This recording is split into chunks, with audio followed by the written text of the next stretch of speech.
Hello and good morning and welcome to episode 50 of Red Dead Adventures here on Off the Shelf Reviews.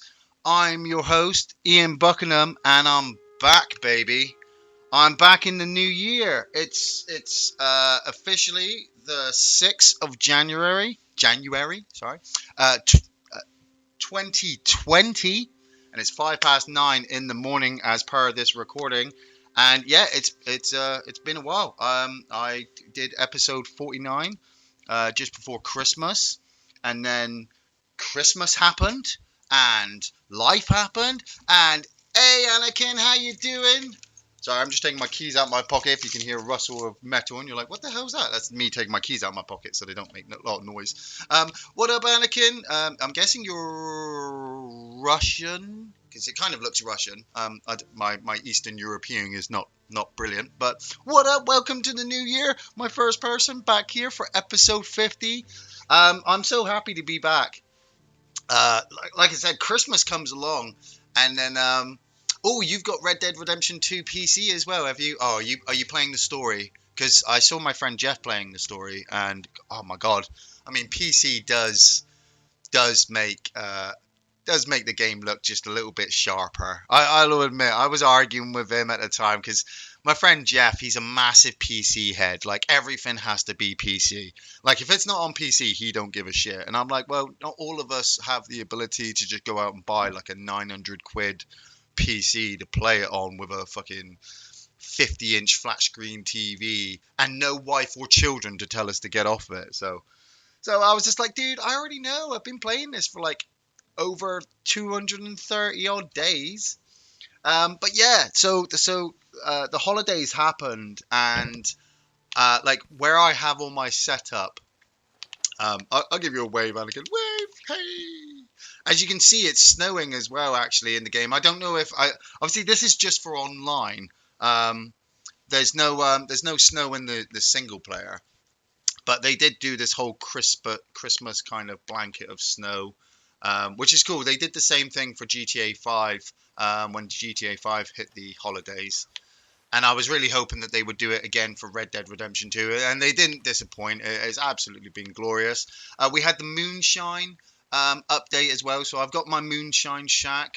I did my Outlaw Pass, so that's all level 100. I mean, we'll have a look while I'm here. Actually, I'm not doing anything. I'm not rushing off yet. So obviously you got your Moonshine rolls, which I've leveled up, and then you got your club rewards, which I got up to level 100, which was pretty easy. I got to admit, uh, because I've been keeping my streak going, because of the multiplier going for all the experience that I gained, this just ranked up so quickly, and it just gave me so much more stuff that I just didn't know what to do with it all. And then, I mean, Rockstar gave me all these benefits. I have, and like I've spent all the ones that I needed. Like I got the money and the gold, but some of these discounts, like you can change your characters on a level for free. You can get 50% off of vests and stuff, and coats and jackets and camps, and I mean I've got mystery rewards if I wanted. But it says actually unlock a future item for free with this reward, so I'm like, well, I'll hold on to that. So that was cool.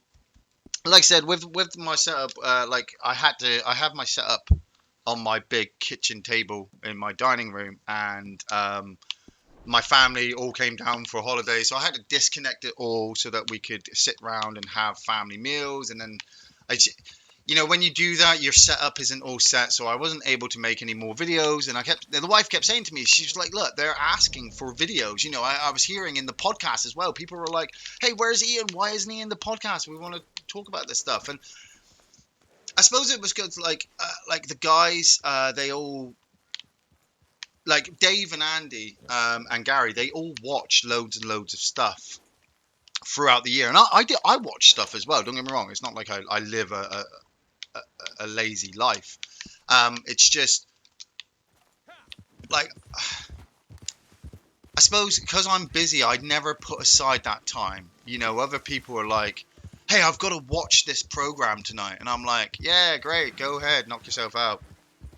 oh, why aren't you watching it? I'm like, oh, because I'll get round to it at some point. So, I will take us to the Moonshine Shack as well, so I can show you Maggie, because Maggie's quite cool. As you can see, my challenges have shot up to 19 now.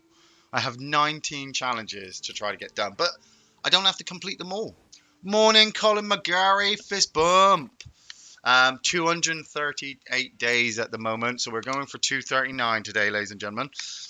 What are we doing? Right, so we've got to do feathers. Oh yeah, we're heading to Valentine. Let's head over to Valentine. So yes, so Christmas happened. Um, the world is keep turning. I have a list of things that I want to talk about at the moment, but obviously, as always, you know, if you guys want to hit me up with questions or conversational pieces, I can fill the time with the airwaves with misleading information, I suppose. Joking. But yeah, no, Christmas was good. Great time off, recharged batteries like hell, had family down, loved spending time with them. I didn't. I got a bit. I didn't get a lot for Christmas, and it was mainly because obviously in March, as I've been talking throughout these 50 odd episodes of Red Dead. Sorry, just drinking my tea. Morning, boss. Um, that obviously in March, Doom is coming out, and my family were all putting together to get me the special edition of Doom Eternal. So I'd said, look, I'm not really after anything for Christmas. But my wife, my awesome, amazing, beautiful wife, she wants you to open something on Christmas Day. She wants you to open something on your birthday. So, you know, like you can't say to her, oh, can you just give me money? Because she will just give you a bit of money, but she'll also buy you something that she goes, oh, well, I think you like that. So I kind of expected to get my annual WWF annual every year. I always get one, so I've got a small collection of WWF annuals that I've collected. But then she just got me a bunch of other really cool stuff. Like she got me the complete Sopranos on DVD. Like I have wanted that box set, the Sopranos complete series on DVD. I've wanted that for years. Like ever since I've been with Linda, like we always said I was going to buy it, but it was like 50 quid to buy every time. And then luckily we managed to get it. Look, we saw it on Amazon for like 35 quid. So I've got the complete series of Sopranos down on my shelf next to my first season of Sopranos on DVD that I have. And on videotape, I have season 2.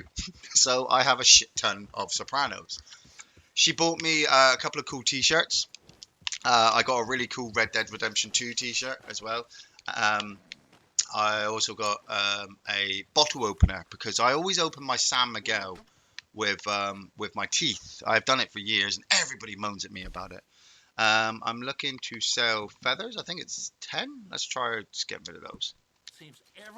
There we go. 5 out of 5 done in 5 seconds. How awesome is that? 239. Do a little dance. Boop, boop, boop. Yeah. I mean, doesn't this town look beautiful with the snow in?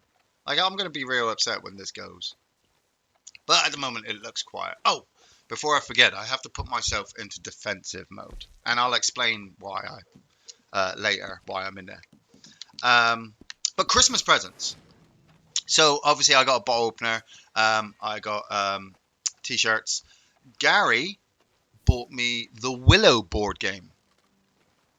Now, for those of you who don't know, Willow is a movie done by Ron Howard and George Lucas back in the 80s, starring Warwick Davis and Val Kilmer, about a halfling, I suppose you would consider him.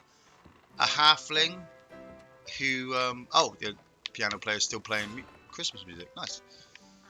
Who finds a baby and he has to protect the baby because she's going to be killed by an evil sorceress witch.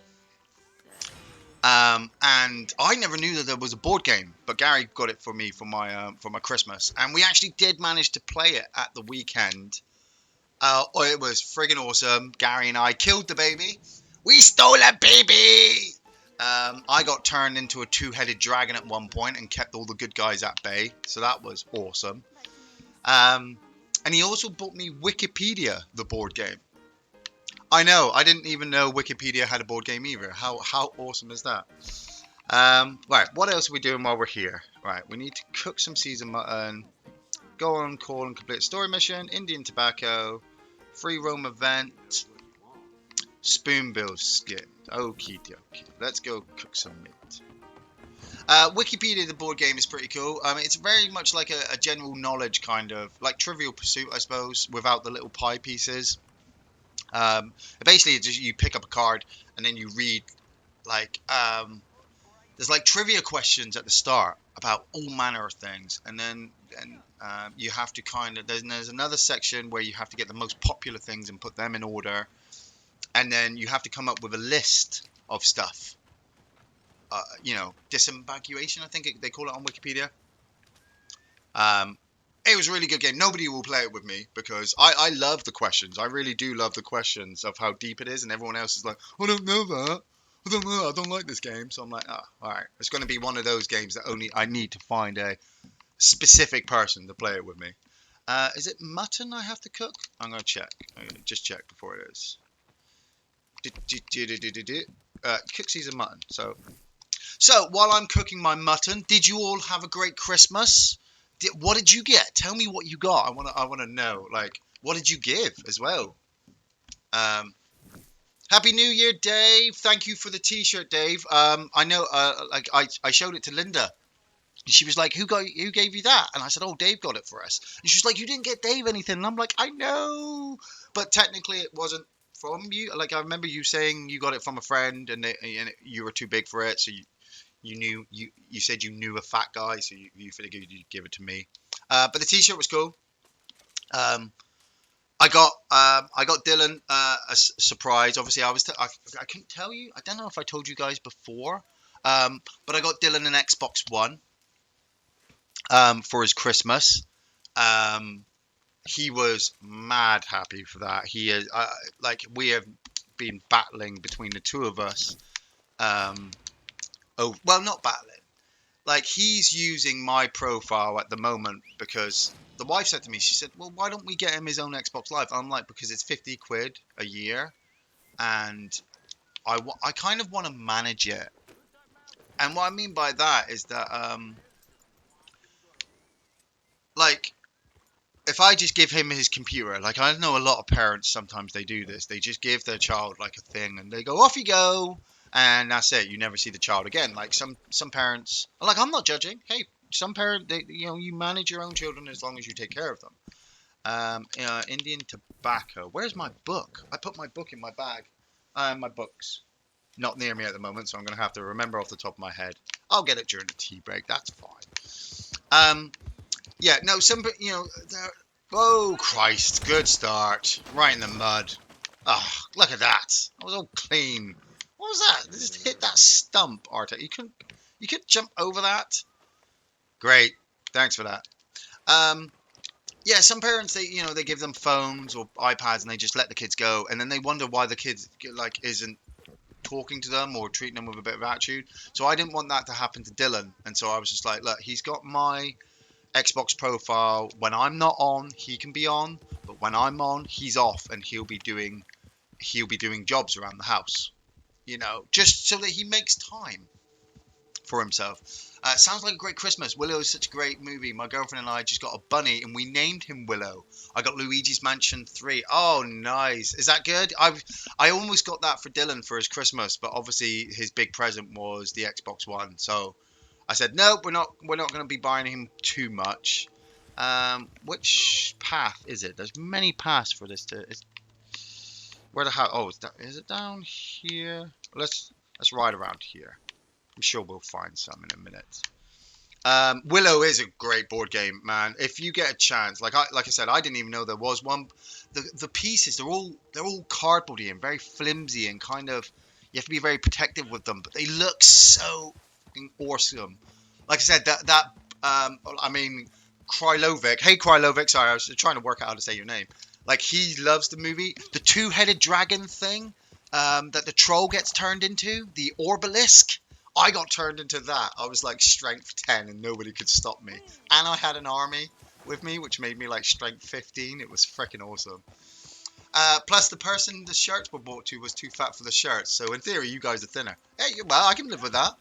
I can be a thin guy. Um, Indian tobacco. What's that? Is that ginseng? That's American ginseng. Yeah. Oh, and, I'm just gonna grab some plants while I'm here. Oh, I need to activate the posse so I can get our boy. No. I want to go posse so I can get our boy Campbell in.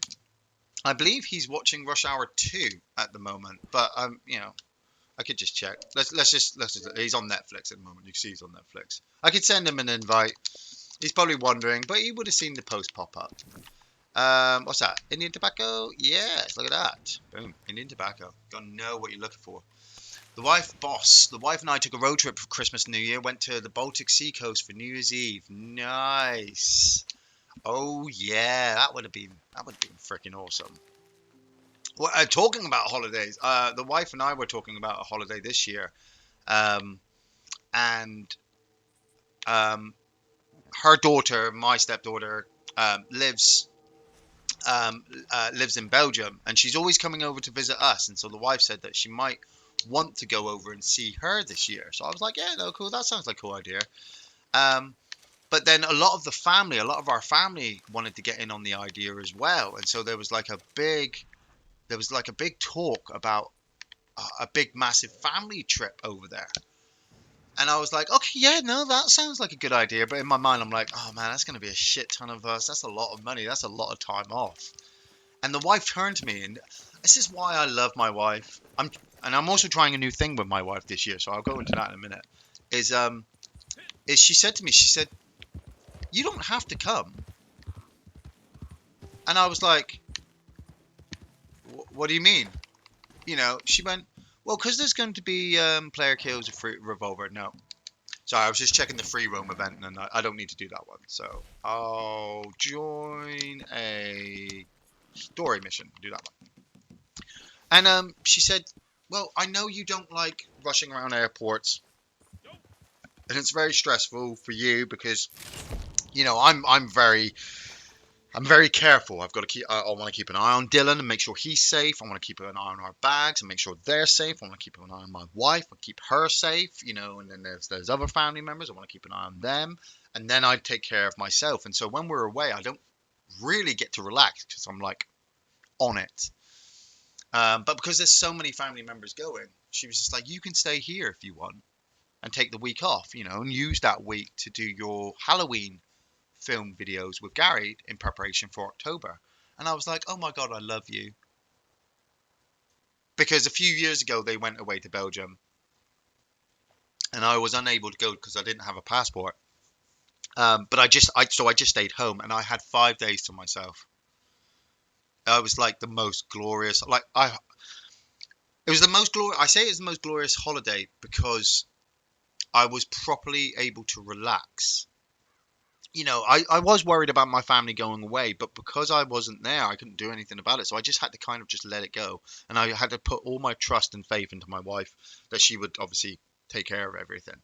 Um, and so I just let go. I tidied the house from top to bottom, and then I just sat in the front room and watched friggin' oh, that was the Halloween review series year, that was. So I spent 5 days watching nothing but Halloween movies.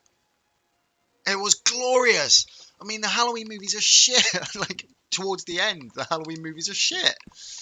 Um, but as a Halloween fan, sitting just there and doing nothing but watching one after the other, binge watching Halloween movies, like it's something you can tick off your bucket list, or it's something I could tick off my bucket list. And I was just like, that was awesome. Um, Started the new BBC Dracula series, enjoying it so far. We were talking about this on the Discord channel, actually. We were talking about, somebody was saying, I think it was Boss actually. I think Boss was saying about how he was trying to get into it, and it just wasn't. It was a bit like Sherlock for him. The comedy was not, and it seemed. I mean, when I watched the advert, it seemed very different, and I was just like, "Can I get behind that?" Because like Boss, I'm a bit of a traditionalist. I like the old school stories and the Hammer horror and stuff like that. But I'm also open to trying new things. So Like, I've wanted to give it a chance, but I just haven't at the moment. But it was just really funny as well that there was a lot of kickoff. Hey man, that's my horse. That's my horse. There was a lot of kickoff about him being gay, about Dracula being homosexual, as the purists put it. You know, blasphemy, blasphemy. You know, coming from a bunch of priests who do that kind of shit. But I don't understand. Like, you really have to be uneducated to really think that. Is the game called the Willow Game? Yeah, it is called the Willow Game. It is called the Willow Game. It's you know, like Dracula, if you think about it properly, has been around for a couple of thousand years. So he would have done a lot, you know, and like in fairness, I believe Dracula has surpassed like homosexuality or asexuality or heterosexuality or anything like that, because you know, as a lot of vampire fans say, the sexualization of the bite itself is where it all comes in. So he may cover you in butter and throw you on the bed, and there's something around here. Where is it? Is it upstairs? Is it up here? You know, throw you on the bed and do something nasty to you. But mainly he's doing that because he's wanting to eat you. He wants to friggin' eat you. Where is it? Up here? Oh, it's over there. No, get it before the cut sequence. Where is it? There it is. I get it. Can I get it? Yes. Get it before the cut sequence. There we go. Got it. Boom. Got a card. Yeah. So everyone's like, oh, I can't believe he's gay. And I'm like, the dude's not gay. He's the Lord of Darkness. You know, he it makes no difference to him, you know. You stick, like James Woods said in John Carpenter Vampires, you put garlic round your neck and hold a steak in your hand, and Dracula will just turn you around and walk up your chocolate strata with no problem. You know, man, woman, animal, it makes no friggin' difference to him. So I just thought that was really, really stupid. I like the actor, Claes Bang, and a lot of stuff, but he just didn't fit the role as written for me, at least. I felt like that as well, boss. When I saw him in the adverts, I was like, he doesn't look quite right. But then I need to see him do the role itself all the way through, because I know a lot of people don't like Gary Oldman in Dracula. In Bram Stoker's Dracula, you know, the way he was. So, you cover Linda in I Can't Believe It's Not Butter. No, we use clover, Dave. Jesus. You know, we're rich. No, never done the butter stuff. Though I did, talking about vampires and my wife, I did convince her to sit down with me last night and watch What We Do in the Shadows. I bought it. I was finding it difficult to convince her to watch it because I thought it was absolutely brilliant. And then I managed to obviously get you guys to speak to her and tell her to watch it. And I got a couple of friends to convince her to watch it. And then last night we sat down and watched it. And yeah, she loved it. She absolutely loved it. And I think it's mainly because of the relatable stuff you can get with the vampires. You know, like them trying to hoover the house while flying. You know. Or how to make themselves dressed up really nice when they go outside, because obviously they can't see themselves in the mirror. It's of impeccable morality. Sorry, I've got to do that every time. But yeah, no, she absolutely loved it, and so that was brilliant. Bang! Okay, right. Okay, let's get on it. Let's get on it in because we need to kill. I don't even know what. Bang! Bang! Bang! Bang! Bang! Bang! Bang, bang. Yeah. Okay, pop the guys on the roof. There. That guy. That guy. How about that guy too? And that one? That guy? What about this guy over here? That guy? That guy? That guy? Oh yeah, I forgot to mention the reason why I'm playing in defensive at the moment on my free roam is because I don't think I was recording at the time. It was during the Christmas period. But obviously, I was always playing offensive, and I didn't give two craps if we got into a fight or not, because hey, I'll fight you anyway. But I was riding through a town. I was riding through Valentine to get to get some challenges done, and somebody started following. Oh crap! Somebody started following me through Valentine and wanted to kill me. So I shot him before he had a chance to kill me. And I messaged him straight after because he tried to kill me. I messaged him after I'd killed him and I just told him to F off. I was just like, fuck off, leave me alone. I don't need no shit. And I got banned. I got banned from Xbox Live, from talking on Xbox Live. Not banned from Xbox Live because I would have lost my streak, but just from talking. And I was like, you're kidding me, I just got attacked. And one offense, like he was part of a posse. Like I said, I was riding through the town. I saw a bunch of people, so he must have been part of this big posse. And they all thought, well, screw you. And they must have all put complaints in to Xbox about me. And yeah, I was banned from talking or messaging online for like 24 hours. And so I thought to myself, you know what? That's it. I don't need to be in offensive. I can actually just still do everything in defensive. And if I'm in defensive, people can't attack me. I've still had people attack me because, well, there are ways out of it. You use your special abilities and your special ammo, and you just blast them. But it does make the game a little bit more actually enjoyable. Like I'm not so anxious that somebody's just going to blow my head off when I'm stood there protected by the game.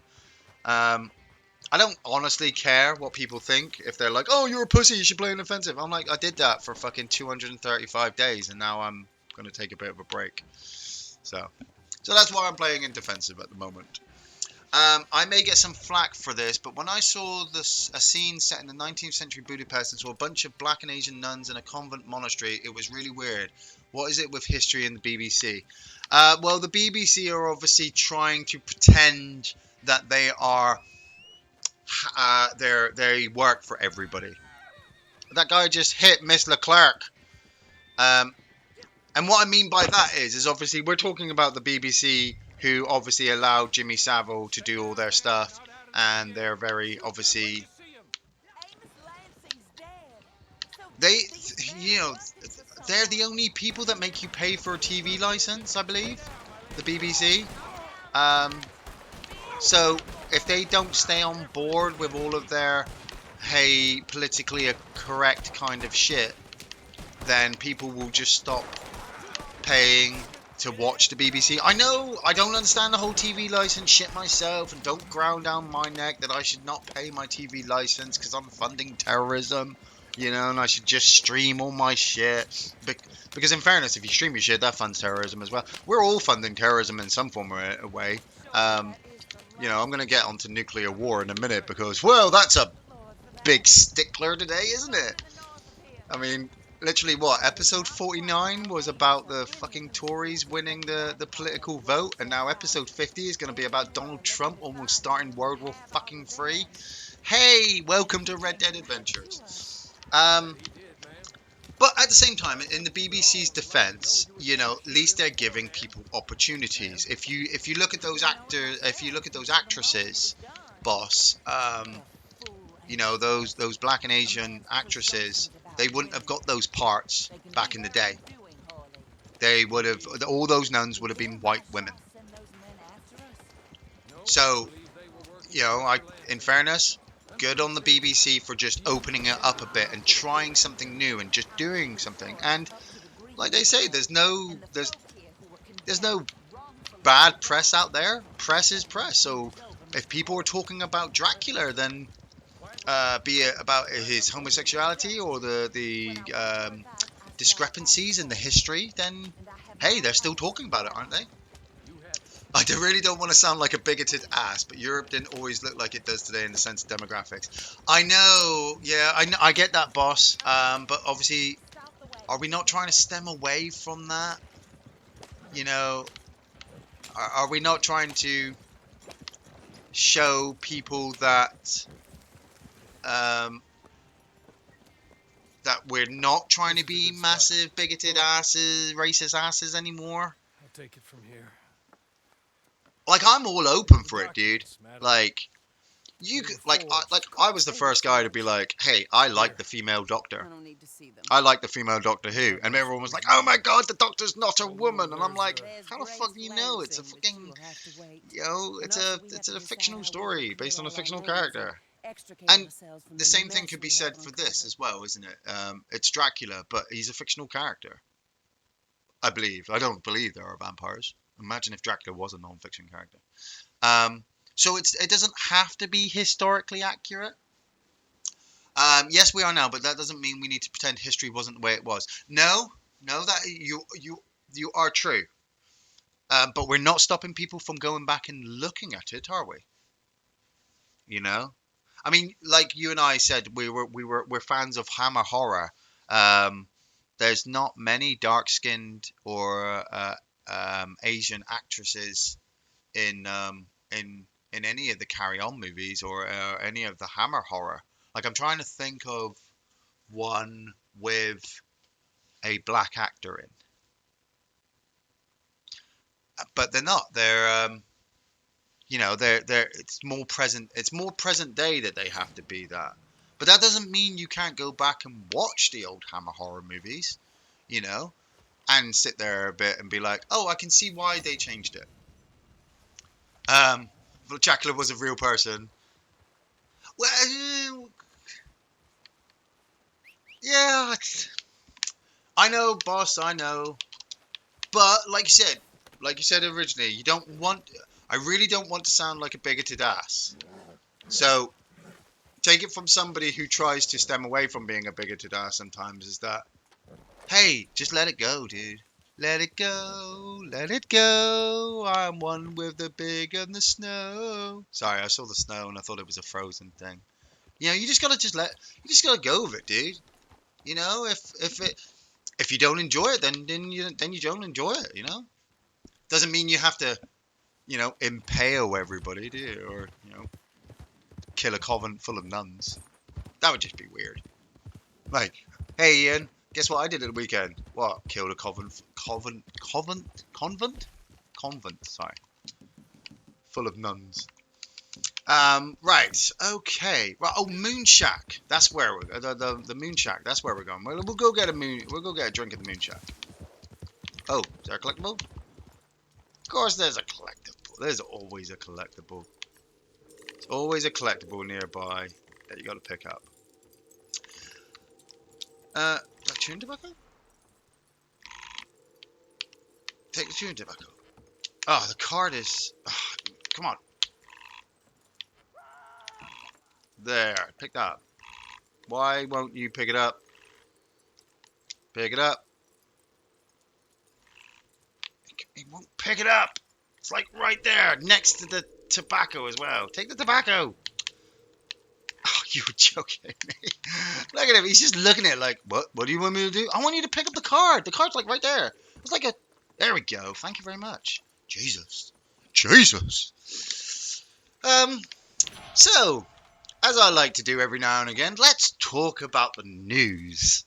So, Donald Trump ordered a drone strike on an Iranian general in Iraq, killed almost, 29 people? And now the Middle East have stuck a $60 billion bounty on his head, and they're almost starting World War III. Hey, what is everyone's impressions about that? Me personally, oh Christ, here we go. What's this? Oh shit, I saw those two people. I was just like, what am I being followed for? But I'm in defensive, so. On me personally, I honestly think he is 2 steps away from being the next Hitler. Don't worry, boss. You think Dracula and Asian and the different types of actors was heavy? I'm talking about nuclear apocalypse now. Because like, and this is in no way a view towards American people, Americans. Okay, I'm not looking at I'm not tarnishing them with the same brush that I think Donald Trump has been tarnished with because he's a dick. Donald Trump is a giant dick. I think he was a dick before he was president, and now he's just a bigger dick as the president.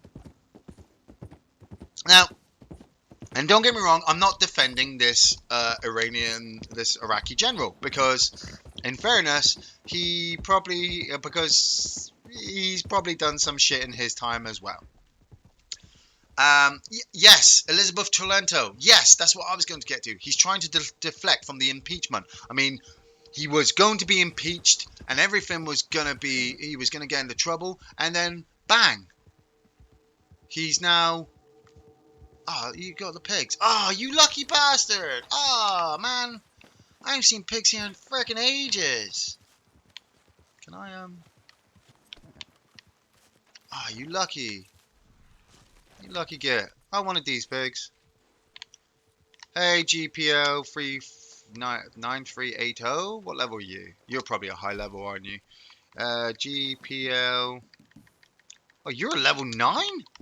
And you're stealing all these pigs? Well, you ain't gonna be using them. Hey, there we go. I like waving to everybody at the moment. Everybody, I'm waving to everybody in my games. If I come across you and I wave at you, then we get good. But yeah, so he orders this strike on this general, and he, you know, like I said, the general probably wasn't like. I don't believe he was properly on the good list if he was ever getting Christmas presents. But the fact that it's then just a dick swinging contest between Donald Trump and the Middle East. And obviously I do worry about obviously all the people who are living over there, you know, who had started to do their living over there and now are obviously going to be not everybody, like, don't get me wrong, I know that there are some people over there who are probably, hey, look, you know, we're not going to be violent towards you, but it does instigate violence, doesn't it? Morning, Silver Spike, fist bump. So the orange bugger would rather start a war than embarrass himself politically. Yes, that is sometimes the case. You know. Oh man, you got the person as well. You lucky git. I know it's a lot to ask. Well, can you do me the favor? Yeah, I sure would appreciate okay, it. I'll help you. I don't know where that. Oh, you will? Finally, some kindness. Don't Thank pull a you. gun. Don't pull a gun. Didn't expect no help.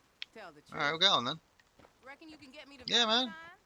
I'm assuming you It's know like the literally place. up the road, lady. You could literally walk it faster than I could ride it. But hey, money's money, isn't it? Right on my ass.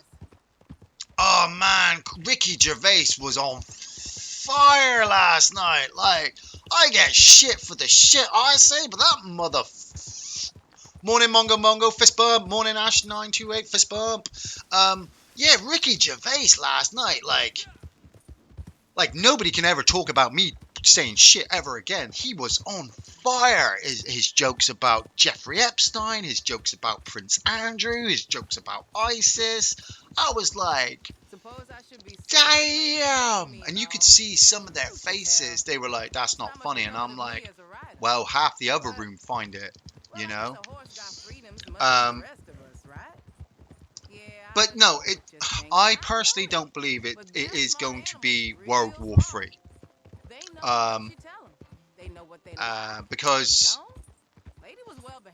it will be a war, there will be conflict, but it won't be on a scale. And the simple reason for that is, as a fan of the Metal Gear Solid series of games, war is big business.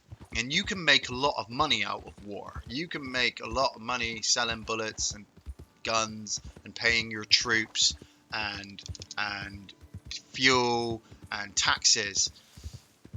And so, like I said, it's I can big already business. smell So that dropping a shotgun. nuke on somebody, even if Iran or Iraq decided today, like we're going to drop a nuke on America, you know, they would be shooting themselves in the foot, as well as America would be shooting themselves in the foot, simply because money. There are too many businesses and companies who are bigger than Donald Trump, stopping him, in my personal opinion, stopping him from Really stopping appreciate from you doing this. Good luck just to you. dropping money. Here, Oh, I your need Royal that. Highness I deserves need to do another. that. Need to do that free roam event. Was it revolver in a free roam event? Okay, let's drop in. I got my revolver on me, haven't I? Nope. Schofield. Let's take 2 revolvers just in case. Um, and like I said, I also think as well, like not a lot of shit happens in the world today without everybody kind of knowing about it. So this general, like, they must have wanted him for a while, you know, like he was that big of a target. They drone struck him, so they've been planning this for a while. They were waiting for him to be out in the open, you know. And a general like that probably knows that and probably won't put himself out in a position. And it just so happened that he happened to get there. But at the same time, what if, what if the Iranians, you know, what if the Iranians wanted that? What if they did want him dead? There's always conflict between governments, and when you have a general who is that good, you know, who is maybe even that loved by other troops, that it gets worrying that he may take over, you know, that he may take over something. Oh, they've got the armor. They've got the armor. Christ. Yeah, I don't want that one. I just want my challenge. Got him. No. No. I need that. Nope. Oh, I was trying to change to my dynamite arrow so I could blow that armor off his ass. Yeah, so to me, I'm like, it's very, it's all very, hey, you know, this is what's happened, and we think it's all bad, you know. But in fairness, how do we know that it really wasn't all orchestrated by the governments of the world, by the Lililalilo, as they would call it, the patriots, you know, the people behind the bigger pictures, all that kind of shit. Where is he? Oh fuck! I haven't got my fire. Gotcha. Go, go, go. Get this. Get it. Get it. Got it. Okay, where are you? Where are you? There you are. Gotcha. Go, go, go. I need to get somewhere safe. I need a rock or something. I need cover. This shit don't last for long. Oh, especially explosive rounds. Yes, I know there were fires. Didn't realize the entire continent was on fire. That as well. Australia. I mean, what the f is going on there? You know? Damn. Like, uh, my heart goes out to obviously all of all of our Australian fans and all of our fans that live maybe down in that section of the world. Um, you know, it's terrible. I feel even worse for all the animals as well, all the shit that they're going through at the moment. Um, and like the all of the emergency services as well. Like the boss will tell you, like I'm a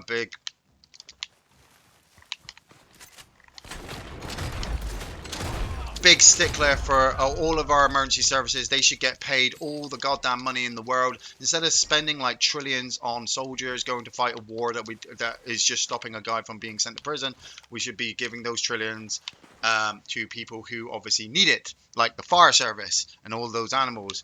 I mean, Jesus Christ. I want a koala bear. I want to take care of a koala bear if it just means that that koala bear isn't going to get like burnt to death. Where are you? There you are. Oh, you bitch! Behind the rock! Gotcha! Oh, we both killed each other.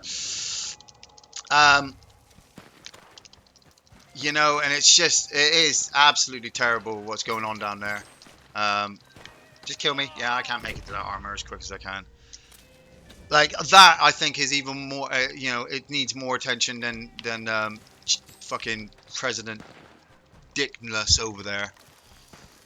Um, but then, what can we do? Well, honestly, what can we do?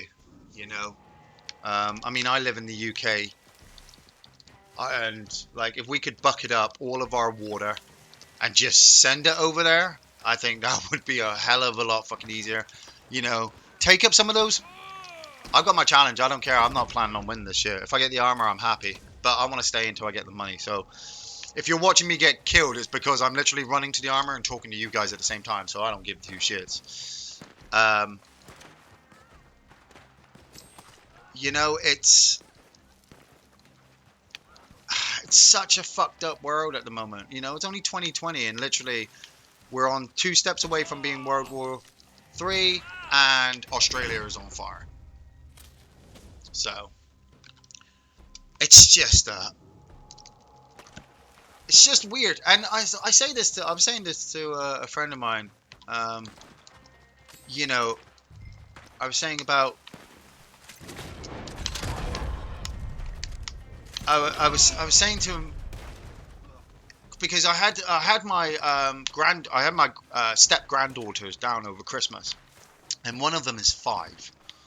And I mean, if you have children or you or you know 5-year-olds, they are very demanding. They want literally everything. And I was explaining to her that she could not have everything. She couldn't have everything, and she wanted to know why. And so I told her. I said to her, I said, because there are people in this world who do not have as much as you, and if you keep wanting everything, you're going to sound spoiled. And it's mainly also for me as well as for her, because, I don't want people going, your granddaughter is a spoiled little so-and-so. And I'm like, oh yeah, I'm sorry, that's my fault. I just keep spoiling her. But at the same time, on the other angle, it's like I'm explaining to her that there are people out there who don't have a lot. For example, the people in Australia, people have lost their homes. Children's Christmases have been ruined because of these things. But at the same time, from the other angle, I kind of want to spoil her because, hey, I don't know when my shit's gonna. Oh, there's something around it. Where is it? Where is it? There. I want that. What if my house burnt down tomorrow? And I was left lost all my stuff.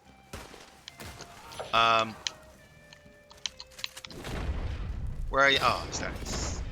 I'd rather enjoy it now before I lose it than try to hold on to something that I could lose tomorrow and regret. And they always tell you not to live with regrets, or try not to live with regrets if you can.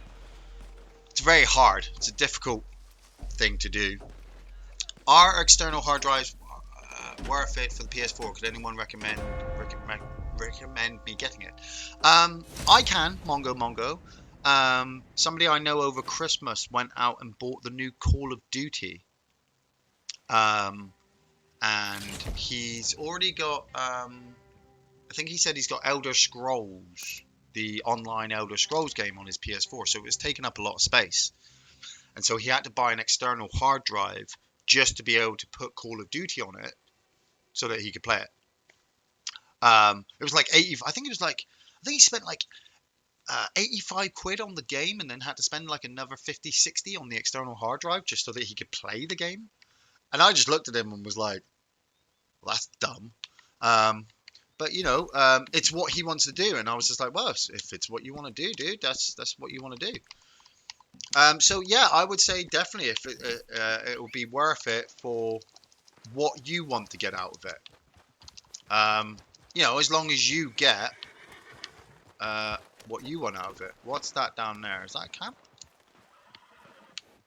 Something down there. Alright, I just saw Campbell join. Hanging Rock, where are we? We're outside Armadillo, aren't we? So we're going to be heading down to get... Because I'm what? 6 in. I've got to get 2 spoonbills and I get all my daily challenges done. Got all my dailies done. Nice. So, will you be doing a Dark Fate review? Yes, we will be once obviously the film comes out properly. In a couple of months. But I think Gary and I are obviously wanting to do the proper series, so we'll make our way probably at some point into Salvation, Genesis, and then get Dark Fate done. I did write down Star Wars, so I do want to talk about Star Wars at some point. That was different. Actually, while I think about it as well, so this is episode 50 of the Red Dead Adventures, and I'm wanting to keep the streak going. But I was also considering keeping the streak going, but changing the game. Um, I was thinking about maybe doing a playthrough of Dishonored 2 for the morning streams, just in case anybody hadn't seen that yet. Hey Campbell, how you doing? There's Campbell. What up, Campbell? And I also at the same time there was something else I was thinking about playing, but I was just thinking about like, mixing it up a bit. Like I've done 50 episodes of Red Dead, and I'm happy to still keep doing all of these because, well, you know me, I'm rarely gonna leave this game. But it's also in preparation for Doom coming out, because I know when Doom comes out, I'll be playing Doom as well as trying to keep this going. So what do you guys think? I mean, like does it matter to you guys? Like, is it kind of a thing where you're like, hey, we just want you to play Red Dead all the time, or is it like, hey, nah, Ian, just mix it up, play anything you want, because I can do that. That's what I can do. So I'm just gonna throw that out there. What was the other thing? Oh yeah. So Star Wars. So we went and saw Star Wars at Christmas, and I knew that it was going to mix it up. Yeah, mix it up. So the next episode. So this is what I'll probably do. Like Elizabeth said, what I'll probably do is I'll do the same thing. I'll come on the stream as standard. Oh, Campbell. Yeah, Campbell. If you can hear me, I came to La Grasse. So so I'll wait for you in La Grasse. Oh, there you are. He's coming into La Grasse now anyway. So what I'll do is obviously I will still come on as standard and do a couple of challenges just to keep the streak going, just so that we've got it recorded, and then I'll mix it up. Because I was thinking about going and doing some Metal Gear Solid at some point, maybe a playthrough of Metal Gear Solid 5. But I think Dishonored 2 might be up there. Oh, that was it. I was also thinking, hey Matt Midgley, fist bump. I was thinking about doing Resident Evil 2. I was thinking about playing Resident Evil 2 in preparation. I heard a bear. I swear there's a bear cub around here somewhere. Yeah, there's a bear cub around. Where is he? I can hear it. I just can't friggin' see it. I'm not killing the bear cub, but I swear this is like the second time I've been through La Grasse and I've heard a bear cub. But did you fall off your horse, you dingus?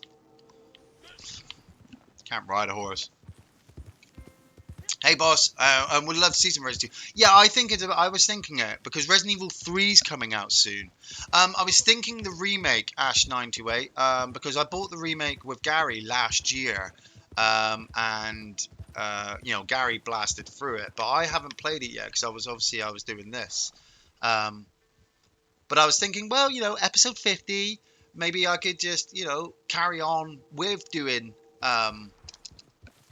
like I said, with the streak, but then going on and doing like Resident Evil 2 as well, and maybe getting that play completed before Resident Evil 3 comes out. Because I went around this tree and look at that! I knew that was going to happen. I went around the tree thinking I was being smart. Ugh, at an angle as well. So yeah, no, I might surprise you. The next episode might be a surprise. A surprise for you all. By the time we do the next episode, we might be fucking living in Mad Max world, destroyed friggin' Australia and a burnt out Australia and a nuked America. But anyway, where was I? Oh yeah, Star Wars. Um, I I was in preparation for it. After the Last Jedi, I had so many fucking issues with Star Wars that I wasn't excited. I did a Campbell. I did do a Campbell. Um, I wasn't excited to watch it. It wasn't like it was top of my list that I had to go and watch it. But I was excited to go and watch it with the family, with Dylan, and see how it ended. And first off, the editing. Somebody really fucked up with the editing somewhere because it did seem to be slightly jarring. You know, um, I mean, they massively fucked up the story anyway by bringing in that second director into Last Jedi, and so they had to retcon a lot of the stuff that he'd already done in that. Um, Obviously, spoiler wise, for those of you who haven't seen the new Star Wars movie yet, and you should have seen it because it's been out for a couple of fucking weeks. Um, they brought back Emperor Palpatine. Now, even as a Star Wars fan, I was like, what? Um, and I've kind of had to explain it to a few people that when you're that strong in the Force, you can practically do fricking anything. You can build your own body. But was he OP? I mean, he was OP to fuck. And it felt like they made him overpowered so that they could make Rey overpowered. And then in that way, because she was overpowered, then she could beat him. And yay, she won. And the universe was saved. Jake Adams, the new Star. What up, Jake Adams? Fist bump. The new Star Wars is pretty good, but this new trilogy has been such a retread. Man, I was about to say I watched the original trilogy over Christmas. Because um, Linda said to me, she said, no, actually, it was the granddaughter. She wanted to watch Star Wars, and so we were watching a little bit of Star Wars with her. And Linda and I were like, we need to see it. I have seen Rise of the Skywalker. Yes, I have. What's that? Is that a crow? Western Wind. Rosette Spoonbill. Spoonbill. I bet Spoonbills are going to be real hard to find, Campbell. Oh, we were going to go to the Moon Shack. That's right. That's where we're going to go. We're going to head to the Moon Shack, get some moonshine. How far is it? Oh, it's not far. It's just up the road. We'll go up there and then we can come back in a bit. So, Adam Driver. Yes, boss. I love Adam Driver. Like, I wasn't too sure about him when I first saw him in Force Awakens, and I was still unsure about him in Last Jedi. But as a lot of you know, I'm a massive fan of The Dead Don't Die, and I thought he was fucking brilliant in that. And so it was kind of another reason why I had to see Star Wars as well, is because it's got Adam Driver in it, and I think he's really good. And it kind of bummed me out what they did to him. Oh, there's a hideout. There's a hideout here, Campbell. Let's bring justice to these people, shall we? Let's bring justice to them, one bullet at a time. Um, they like he just gives his power to Rey and then fades away. He doesn't even become a Force ghost. Like he was strong in the Force. Why wasn't he a Force ghost? Oh, oh, nice. Oh, Campbell's got his fire rounds out. Campbell, remember, if you burn them, you can't loot them. Just a heads up. Yeah, he didn't even become a Force ghost at the end. Like, you see Leia and you see Luke, but you don't see him. Which I was just like, well, that's a bit shit. But then I think, I mean, did she absorb his powers? Like, I don't know if they can do that. But anyway, they can do anything nowadays, can't they? I mean, fucking hell, Palpatine was able to literally drop an EMP blast in the sky. Morning, Hans Peter. It has been a while. Welcome back. We're here for episode 5, and I've been saying I'm trying to get on. I'm going to be trying to get onto more. Because well, this is my thing now. This is my little thing. We got 50 episodes out of it. Yes. That's why I got to give you all fist bumps. Boom, boom, boom, boom, boom, boom, boom. Because I would have done it myself anyway. I would have just been talking to myself. But you're all here with me, and I love you all. In obviously a completely platonic way, we're not like gonna spoon or anything. Like, I mean, I don't mind spooning, but like mainly with the wife. But anyway, yeah, sorry, Adam Driver was hilarious in Dead Don't Die. He was, and it was just great. Ash928, what Doom game music style do you think suits the games? The rock or the creepy music like PS1 and N64? For the new one, the rock music, because it just gets your fucking heart pumping. It really does, and it makes me just run and jump and fucking do all that crazy shit I like doing. In the original, I would go for PS1. I like the music on the Nintendo 64, and I'm really looking forward to playing that when I get my special edition. I suppose it's the electric guitar, isn't it? Oh man, boss. I mean, I wonder if we could do that like a massive spoon. Like I'd be in the middle, and then like there'd be shelfers. Like, or maybe we get that Friends photo. Remember that Friends photo where they're all lying in the bed? Maybe we could just get like a massive one of all like me and all the shelfers just spooning. Yeah, no. Yeah, I suppose I love all the music. I'm not a big fan of the PC stuff, but then again, like the PC stuff was the original, so that stuff was really good to start off with, and then they just had to make it different for all the different games. It's kind of the same with the Duke Nukem soundtrack for the PlayStation 1 as well. They just added a little bit more guitar riffs, made it sound a little bit more heavier, which was pretty damn fucking sweet. Man, Tom Waits is amazing. And Tom Waits was amazing in the Dead Don't Die. I love his voice. I love the way he talks. I saw him in Seven Psychopaths. You want to spoon, but we don't even fork. Nice of you to bring that up, Hans. Hi, is he right? Yeah. We're just dropping a cutlery of jokes now, aren't we? Yeah, sorry, I got completely sidetracked of stuff there. Gary was talking about that actually, Dave. He enjoyed the documentary "Don't Fuck with Cats" as well. He asked me if I'd seen it, and I was like, "No, dude, I'm not gonna spend my fucking time watching. Like, I can't watch real life documentaries about psychopaths and shit like that because, well, not only does it give me ideas, but it takes such a long time to walk away from that place. Like, like, oh really? Is it that easy to melt somebody in a bath? Huh, that's a good plan. I don't need to know that shit. I really don't need to know that shit. But then I was saying to Gary as well that I was wondering. I was under the impression as well that it might have been kind of fake. Um, you know, the like Gary said, he said no, it's not fake, and I was like, all right, because when I saw it on Netflix, it took me back to that program, the program where the dude was drawing all the dicks on everything,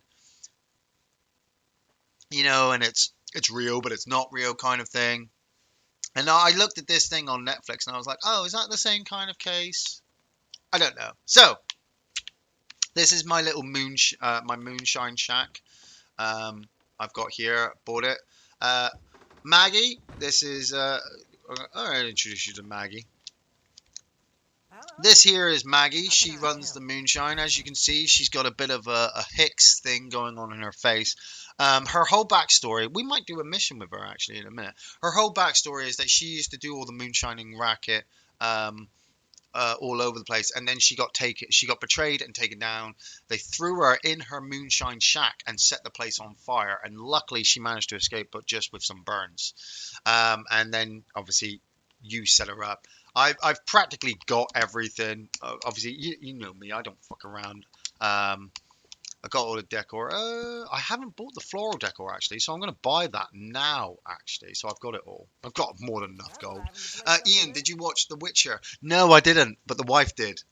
So the wife is the Well, one to I talk could offer about some all additions. that. Should I get any more photos? No, I don't want to buy any more photos. Off you go, Maggie. Say hi, Maggie. She runs the Moonshine Shack. She makes sure that we got it. I know The Witcher was badass. Henry Cavill. Like I saw a couple of clips of it while the wife was watching it, and I thought it just looked really cool. Um, but it's still the first season, so I'm gonna wait because I was waiting for friggin' Game of Thrones, wasn't I? Everybody was telling me to watch Game of Thrones. Yeah, nobody's telling me to do that anymore, which is funny. Oh, Marcel. Oh, we can do the moonshine business. So this is Marcel. Marcel's the guy who creates all my moonshine for me. I had to rescue him as part of a mission to get the moonshine up. Um, I always get the strong moonshine started now because well, it's the most profitable. It's the Hmm. easiest one to There make. are things you can do to lower the price, huh? We will do a what's today's requests? 226, 206, 206, 247. Spiced Island. Oh, canned apricots. I need to pick up some apricots. I need to go shopping and pick up some apricots. This whole moonshining thing is just fucking awesome. I've been doing this a hell of a lot more than I've been doing the trading with at my camp. Simply because I like coming here. You get to interact with so many people. This Campbell and will I, we be come here, still out of the have a few ordinary, drinks. yes? Oh, what is my moonshine challenges at the same time? Daily challenges while I'm here at the camp. Drunken player interaction, moonshine missions. Oh, there's a lot in there. And this is my bar. Now, normally this place is bumping, but every now and again the game does glitch and nobody spawns, which is weird. Campbell at the moment he's fiddling with himself. Campbell's starting like. This is my band. I bought the band, obviously, and you can interact with all of them and take all of their things. Play the banjo, play the cello, play the piano, play the fiddle, play the guitar, play the washboard, or just you know stand on the bar on the floor and just dance with everybody. Do, do, do, do, do, do, do. Had a few drinks in here. There we go. Everybody just ghosted in. Did you see that? They just all ghosted in. That was so weird. We got our boy. I hooked up on Christmas Day with Zane Magers, our guy from Texas, and he actually came in here and we got well drunk in here. So I'm gonna attend the bar. See if I can send some because you can invite players. So I every now and again, if I'm even when I'm over here, I like to attend bar. Hold on, Campbell. Hold on. I'm just sending some invites out. Let's get some people in. See if they want some drinks too. I literally just invite everybody I can, and then see if they want to come. I know, Campbell, calm down. Jesus. Honestly, I'm so surprised there are such low levels. Right, okay, what do you want, Campbell? You want a drink? Oh, Campbell, I was just about to get you a drink. There, see, you got your drink there. Do that one there, put one there, put one there. Is it the strong stuff? I can't remember if I got the strong stuff. My band sucks. Why? Because they're not three Asian girls. Dave? You want to go on that one? Daft Tracks, what up, Daft Tracks? Fist bump. Red Dead RP. Like, is that? I can't. I'm not sure if he says like RP as in RIP or. I'm gonna serve myself. I'm gonna get drunk myself, Campbell. You can serve yourself. Strong me. Oh, strong moonshine. All right, get you a drink. All right, getting you a drink. There you go. There's a drink. There, get another drink. Get more of my stuff set up. I know I should. I just saw. Somebody just wrote. Watch. Oh, Dave, you wrote watch Game of Thrones. Don't listen to the haters. Dave, you know me. I never wanted to watch it the first time round. So like, it wasn't like I wasn't listening to the haters. I was just deciding if I wanted to watch it myself. And honestly, there wasn't anything majorly in there that actually made me go, huh. Other than the deaths, like you would get behind a character and the character would die, and it was like, oh well, I've just got to get behind somebody else now. And it's just like, well, I like how as you get drunk more, the wording changes. If you notice it down the bottom, so it says surf drinks. So I'm gonna surf a drink to cowards. Oh, we need drunken interactions. That's what we need, Campbell. We'll see if that works at the moment. I give you this. There you go. There's one for you. And then I could drink another one for me. Like. Cheers, Campbell. Cheers, chauffeurs. Happy New Year. Woo, yeah, chauffeurs. Ooh, I just drink a lot of jizz. Right, okay, so can we do drunken interactions now? I'm stumbling all over the place now, I can't. Come here, then. Can I interact? See, now this is a problem. There are... Sometimes it just does not... Because you can see it pop up. It says grabbish. It's right down there. Grabbish is right down there. I can do it, but we can't do it at the moment, can we? We just can't do better roads. So, yeah. Right, okay, let's get one more drink. Cheers to the chauffeurs for making this happen. All of you are chauffeurs. I'm going to say that every single NPC in here represents a chauffeur around the world. That one over there is Dave. That one on the floor is Dave. Dave's had way too much. There's Boss with his bald head looking all badass. There's Elizabeth fanning herself. Who's that? That looks like... Oh, that'd be... That's Jake. Jake with his red hair. Hey, Jake. Good mustache there. That's Daft Trax. I'm not entirely sure if Daft Trax is a man or a woman, so I'm going to say Daft Trax is one of these two. Daft Trax is one of these two. And there's the band. Woo, the band. So... Silver Spike, that's right. Hey, you know what, Silver Spike? Because you've been around for quite a long time. Silver Spike, you're the pianist. You're the girl. Because I'm pretty sure Silver Spike's a girl. So Silver Spike is the girl who plays the piano. Everybody gets a position in this place. Your rave review remind me of another 80s Charlie Sheen car movie called No Man's Land. Have you seen that movie? No. No, is it any good? I mean, I'll probably wiki it. You know me, I'll wiki it. Alright, you're gonna be at least another hour, so we're gonna head off and do another mission, Marcel. We'll be back later. Go on, Campbell. We gotta go sober. I should have drunk some coffee.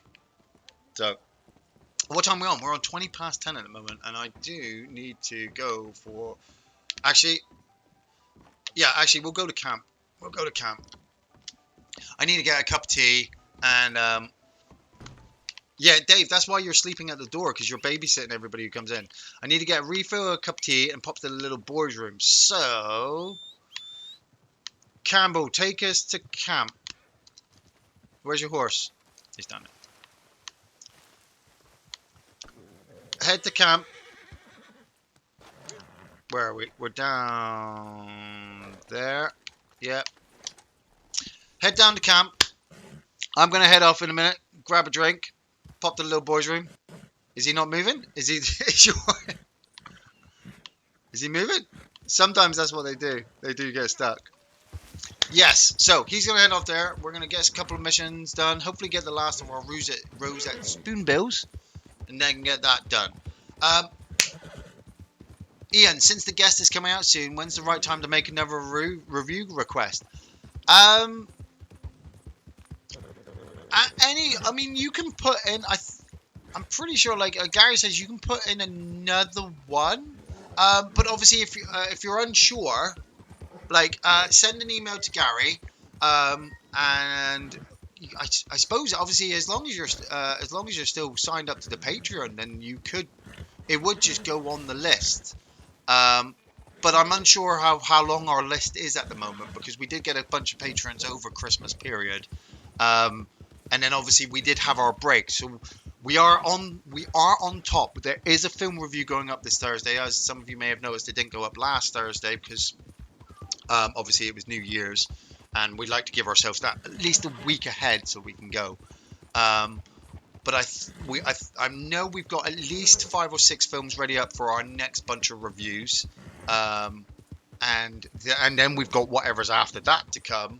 But as long as it's fine by Gary, I'm sure there's no problem with you putting in another request and it going up on the list. But obviously, if you just send him the email and see what he says. If he's anything like Linda, and he is, he'll probably tell me I'm completely wrong and do it his own way. But that's okay because obviously that's just Libras, isn't it? Are they Libras? Yeah, they're Libras. Pretty sure September. No, Sagittarius. God, I can't even remember what star sign my wife is. That's bad. Scorpio is November. I know Scorpio. Scorpio's me. So, um, but I just. Oh yes, yes, and I'll get you some treats as well. Right. Okay. Now we're back to camp. Awesome. Thanks, Campbell. I'm going to go into my wardrobe. Where's my wardrobe? Go into my wardrobe over here, and I will be back in a bit.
And I'm back. Oh man, Jake Adams, I was just reading your thing. Special edition Big Trouble in Little China. And I want a t-shirt that says a Merry Burton Christmas. Just to say a Merry Burton Christmas. Because then when somebody says to me, like, what does that mean? You can use it twice, can't you? You can say, well, it's Jack Burton from Big Trouble in Little China, but it's also Tim Burton from, A Nightmare Before Christmas. Cheers, Campbell. Thanks for the donation. You paid your dues, Jack. The check is in the mail. Love that. Right. Well, what are we gonna do while we're here? Oh, we're gonna say hi to my pup. So this is Duke. Obviously, last time Duke was a normal dog, but I got a wolf husky now, which is nice. That came with some of the upgrades for the outlaw pass that I got. So I was just like, I have to get that husky. And oh, just so that Campbell knows as well, because I didn't actually tell him the story. But I killed somebody's Crips actually, and I came across an enemy camp. Like obviously people have camps all across the map, and you can go into them. You just walk around in them. And I walked into somebody's camp one day, and Crips obviously is in their camp. So he sees me, and Crips goes, "Hey, who are you?" And I was just like, and he reached for his gun. So obviously, as I do, I pulled my gun first and shot. Whoa! Damn, that was cool. Whoa! Look at that! Boom, boom, boom! I shot Crips in the face and killed him. I fucking killed this other guy's Crips, and then picked Crips up and threw him on the fire and burned him. So it was a weird thing. I didn't even know you could kill another person's Crips. So we might have to do that at some point, Campbell. We might have to go and get you to kill a Crips just for a laugh. Right, okay. I do need to do a big delivery to get that challenge if I wanted to. Yeah, I know. You need. I do need to kind of keep my stuff. Like I said, I don't really do much hunting anymore. I mainly just keep all this stuff for doing the challenges. Like he's like, you never work with me anymore, and I'm like, yeah, I know, dude. So I'm too busy working with Maggie. Him and Maggie are quite close, so. Good thing with Doom franchise is you know what you're getting, no pretension. Yeah, I am looking forward to Doom coming out. But I'm not like I said, I'm 37 now. It's 2020. Nuclear apocalypse is like 2 fucking seconds away, and so I'm like, yeah, I'll play it. You know, um, but with the first Doom, when the first Doom came out, Doom 2016, like I really wanted to put my time into the online with that. Like I've always loved Doom multiplayer. Always loved Doom. Always loved the multiplayer ever since I played it on the PC and the PlayStation 1. You know, and people actually, my friends when I was growing up, my friends wouldn't play Doom with me because I was so fucking good. You know, we've already have we done Doom 1? No, we haven't done Doom 1 yet. We'll have to do Doom 1 and 2. Um, you know, and I knew the levels, I knew where the weapons spawns, I listened intently for doors and stuff, so I would hunt them down and fucking kick ass. And you know, like I said, I've said many a times when I was growing up, I was told that gaming wouldn't do anything in the future, so I didn't stick to gaming on Doom. Then Doom 2016 came out and I had the chance to be able to play online and I fucking loved it. Like I would get in the zone and I would move and I would become MVP, top of the list, kicking ass, you know. You know, I even noticed when the game was like when they patched certain things. So I was running around with my double barrel shotgun and the rocket launcher, and I'd hit you in the back with the rocket launcher, and then I'd hit you with the double barrel when you turn, so it would fucking blow you up. And then they modified the rocket launcher damage, so I really had to concentrate. I had to really focus my double barrel. Like you had to be in the middle of the screen for me to get that full on both barrels on you to blow you apart. And then people would cheat. Like I would get into games and the same 5 people would be on the same team, even though the games. Where are we going? We're going Quakers Cove, aren't we? I don't really want to ride past anybody, so we're gonna go. We're gonna take the train track. Um, the game mixes the teams up. It always did. It always randomized the team so that you didn't get the same people on the same team all the time. And then when you start to notice the same people on the same team, people would leave and then come back in and be on that team, and it would really piss you off. And so after a while, I just stopped playing because I was just like, if people can't take this, if people have to cheat to win, then there's just no point in trying to, because you're not going to beat them. Um, you're just not going to beat them because they're just going to laugh in your face. They're cheating and they laugh. So with Doom Eternal coming out, I'm wanting to play it, the story, which obviously I'll be doing for the episodes for the show, so that if you guys aren't watching it, playing it as well, then you can see what we're going through. Multiplayer, I will play, but I don't feel like I'll be as intense with it as I was with the other one. Yes, I remember the wagon falling off the cliff. I totally forgot. What was the guy? There was the guy who kept asking me to drive a wagon off a cliff, and I accidentally did when me and Campbell were playing, and we had to pick up all the stuff and ride it to the destination. That was messed up. Um, Jake Adams, I like Doom 2016 for its purity of the original. It has a very simple plot, rip and tear, and it's done, and go. And that's what I feel is going to be the same with this new one. I mean, the story, it's going to be really, like, deep. Like, I half expect there'll be a part where the bad guy will tell us the reason why he's doing what he's doing and justify his actions of bringing hell on earth. And it's not really me, it's them. And the Doom guy is not going to say anything. He's just going to rev his chainsaw, load his shotgun, and say, "Oh, I'm sorry. Did it look like I was paying attention? No," and kill everything on screen. Yeah, where's Doc Brown? I watched it yesterday, actually. That was on yesterday, Back to the Future Part 3. Our family got into a massive discussion about time travel and it how it should or shouldn't work, Josh Crushwell. Hey Josh, fist bump. Are we allowed to add you on Xbox?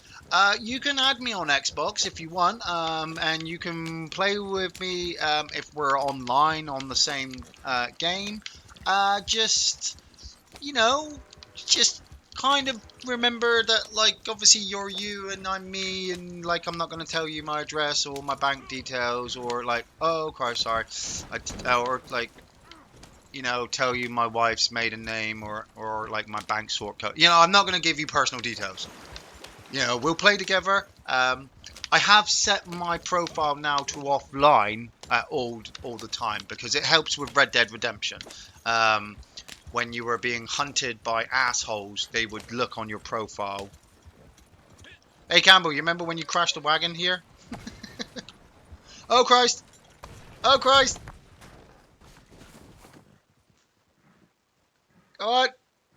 There we go. Ah! Oh, that was lucky. That was lucky.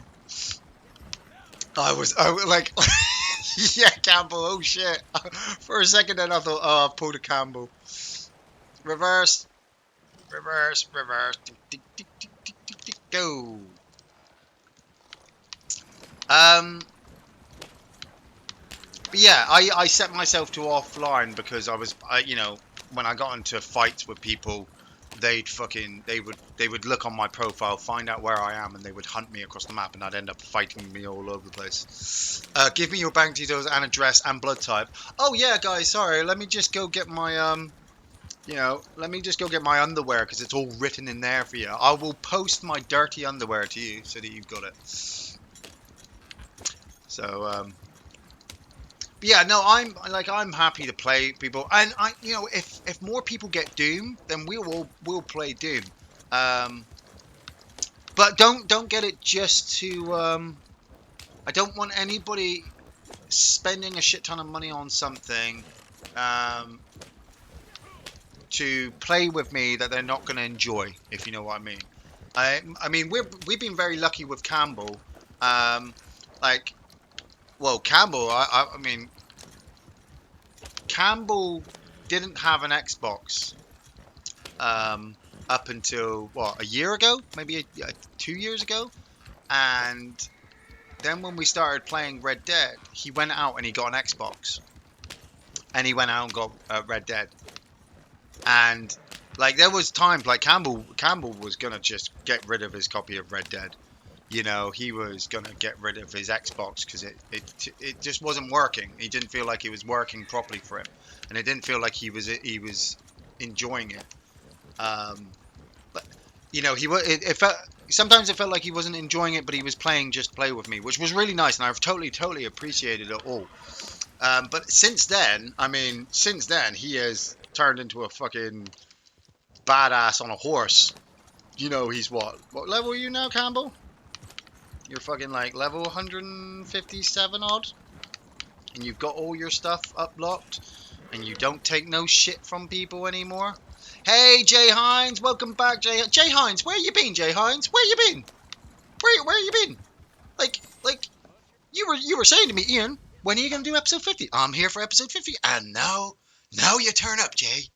Now you're walking. What up, Jay? Fist bump.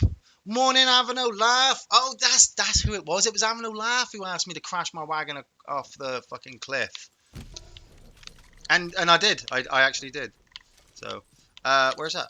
Oh, it's up there. Oh, I didn't get. I think I wasn't paying attention, was I, Ian? No, you weren't. I wasn't paying attention. I didn't get my fucking 101 distance traveled. Didn't even bother. Didn't even try. Yeah. Didn't even friggin'. Yeah. What a douche. Well, I'm not massively worried. Like I've got like 6 out of the 7 daily challenges done, so that's pretty good. That's pretty good. Found another card. I didn't even know where Madame Nazar is today, actually. I don't know whereabouts she is. Right, where are we? We are Blackwater, aren't we? I always hate it. Whenever it's still in the menu of something, it immediately takes you to that menu. We are Blackwater. We do need to we need to head to thingy. Let's go up and do a free roam mission. It's been a while since we've done a free roam mission, Campbell, isn't it? You know. Let's go see old. What was that? Horse? Don't. That wasn't me. That was you. That was what? There's definitely one of us. I don't think it was me though. Gotta keep an eye out for American flowers as well, if I get a chance. So, let's go over and speak to old Sean. Let's see what Sean has for us, shall we? Maybe he's got some clover and some potatoes. Well, I'm looking for work. Hey, Campbell, you up for an posse assassination? Good, so you do want some work, eh? Yes, I do. Well, good work. Let's see what we're gonna do then. We're probably gonna get our fucking heads blown up. Murder, no less. Yes, murder. Mortar. Now, there go off We're gonna go to Mordor to get Mordor. I know murder is not usually a noble art, but bear with me. Some Yeah, swords need so murdering, and that's run why. over his tent. No, because it's obviously it's designed to be All like these bastards need fucking killing. They can act hardcore. like they're the kings of the country, so they have. I have made And a you video need though. I to had to teach them a record it. lesson. So I found a kill them. tent where I could hear Every one of them. snoring, but I Then when can't. you There's fall nobody down there. we'll pat you on the back. So you You're know, doing the work of the police, I just so like I had to relax. record it. Like, can anybody Trust else old hear this Sean on snoring? this one. He'll see you right. Yeah, I saw you on the Tubi app for a while. Go calm the Go fuck down. calm the partner. fuck down, partner. Are you quite finished? Did he give us the mission? Like, did he give us the mission? Sometimes the free roam events just don't work, do they? Why now? Okay, can we do another one? I guess there's much. By the way, you ever run into Freddie O'Hallahan? There's a reason why we haven't done friggin' free roam events for a while. It's because they friggin' don't work. Stand them. and I might What's be the the only one. scariest movie I've ever There's a seen? price on the streets for all their heads. Obviously now that There'll be I'm almost decent fights and 40, all. like it doesn't really Now scare this me has been like that. coming for quite a while. Um, They've annoyed when I was Friday before, younger, both good it was and the bad. original Done Amityville all horror. manner of nasty shite. Killed, Oh, Candyman robbed, as well. I watched arrested both of those animals. during the day, Been and unkind to women and dogs. they did kind of I ain't scare one to me. judge, but these fuckers have to go. By the way, I like you, I do. I You really know, do. it was I'm developing a sense of Amityville horror really got me. friendship for you, La la even though you're la after la certain la change. la la la la la la la. It's just like, get the fuck away. So let's go and eliminate those people, shall we, Campbell? It's the little girl with the pig-headed thing. Ugh, that was very good. I don't really have a need for free apps currently, only because the internet provides, as I like to call it, and Plex is my most prized app. There are apps for everything. I think that's a good thing for Campbell as well. Like Campbell was saying, he uses his Xbox a lot more for apps, and it was another reason. Morning Adam FN fist bump. Happy New Year. It was one of the, like I said, it was also another reason why I wanted to get the Xbox for Dylan because, you know, Netflix now. He's been on Netflix so much. Like he started watching on his own, no problems. He started watching the Fast and Furious animated kids show. Yes, there is a Fast and Furious animated kids show, and it's about the cousin of Vin Diesel's character, like was it Toreno? Yeah, the cousin of his Toreno of Vin Diesel's character is like a kid, and he like runs a body shop.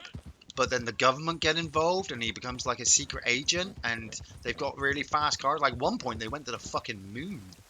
And he's loving it. He just sits there and he's just been binge watching all the episodes. I was like, well, that's freaking cool, you know? Like, he's getting out of it. I also got him the Game Pass. Like, he got a free Game Pass thing. Obviously, I didn't have it. I don't have it. Well, I do have it now because we're sharing the same profile. Um, but he got the Game Pass, a free month. And I think I'll be extending it for him because somebody here, there's two of them here, Campbell. I don't know if we can take him alive if we can. Oh no, we gotta kill him, don't we? Eliminate. God, I missed this Schofield. Oh, I used to use this gun a hell of a lot. I used to use my Schofield a lot before I got my Lamat. Right, there's two more over there. Oh, what am I doing? Loot that one. Loot that as well. I got you back. Oh, saved your life, Campbell. You make sure you tell everybody I saved your life.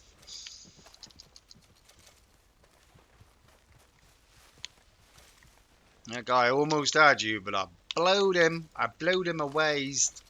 Right, we need to find the last target. Where's the last guy?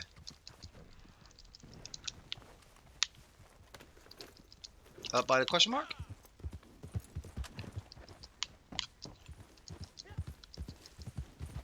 Let's go round the corner, up on the rocks. I'm also, just so that the rest of you know as well, I'm also being really good this month, and I'm not going to have a beer. I'm not going to have a beer for a whole month. I'm not going to have a beer for the whole month. And the reason is, I drank so much friggin' beer. Um, I drank so much beer over Christmas that I honestly had to. Oh, there he's down there. I honestly had to say to myself, like, Ian, you need to stop. You know, you need to at least just take some time out because you're not getting any younger. You know, and as it was also mainly because I had like a bunch of beer to drink on the Sunday before New Year's Eve, and I knew they were gonna get done. Like I was gonna finish them. And then in my mind, like it seemed really acceptable to buy. Morning, Aaron J. it just like my mind was like, well, you're gonna drink now on Sunday, then you're gonna drink on what Tuesday, Wednesday because that's New Year's. Then you're gonna drink again on Friday. There's something around here. Then you're gonna drink again on Friday because it's Friday. You know, when does it start to be when does it start to be a kind of a problem? Like I don't like I love beer and I'm not judging anybody who does drink every fucking day, but when you got responsibilities, family, children, it's one of those things I, where I was just like, you know what, okay, yeah, I'm gonna take the month off. I'm gonna take the month off beer, have a dry. No, what are you doing? Have a dry January, and then at least I can drink again after and not feel bad, Pick it up. Thank you. There's a lockbox here as well. There we go. In the lockbox. To be honest, I don't smoke either. Never had the stomach for it. Yeah, some people don't. I mean, like Dave doesn't drink either. But like my mate Andy, he drinks nothing but whiskey. Because that's his thing. You have your go-to, don't you? Where basket? Take the vegetables. Open basket. Take the gin. Oh, there's gin and biscuits in this hamper here, Campbell, if you want them. Where's the... Is it in the trees? I can hear it. It's over... Using my spider sense. Come on, where are you, baby? I can hear you, but I can't see you. Okay, it's vibrating more. Getting closer to it.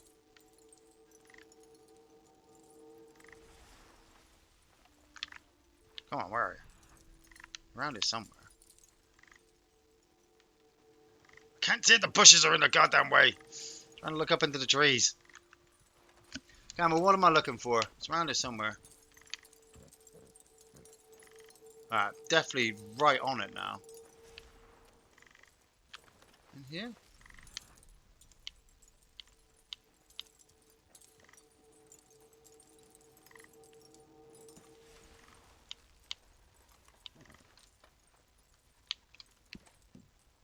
No. Sorry, I'm just concentrating on trying to... Ah, there we go. Dig it. Can I dig it? Yes, you can. Can I dig it? Yes, you can. Have a fry up February. Yeah. Well, this is it. Like I'm not delusional. Like I'm not. It's not like I'm getting any younger. I'm almost 40. And I do enjoy a drink and I eat and all that kind of stuff. And I do exercise, I suppose. I suppose what you can call what I do exercise. But I don't exercise massively. I'm not a massive gym fanatic. Because I think that can just do your body just as much damage as anything else. But you do need to every now and again set yourself to take care of yourself. Hey, Amblin Ronin, whoop whoop. Can you dig it? Campbell, I'm gonna head back over to Saint Denis so I can see if I can get those spoonbills. So I'm gonna head to. We're gonna head to the La Grasse. No, we're not, because I can hear something. There we go.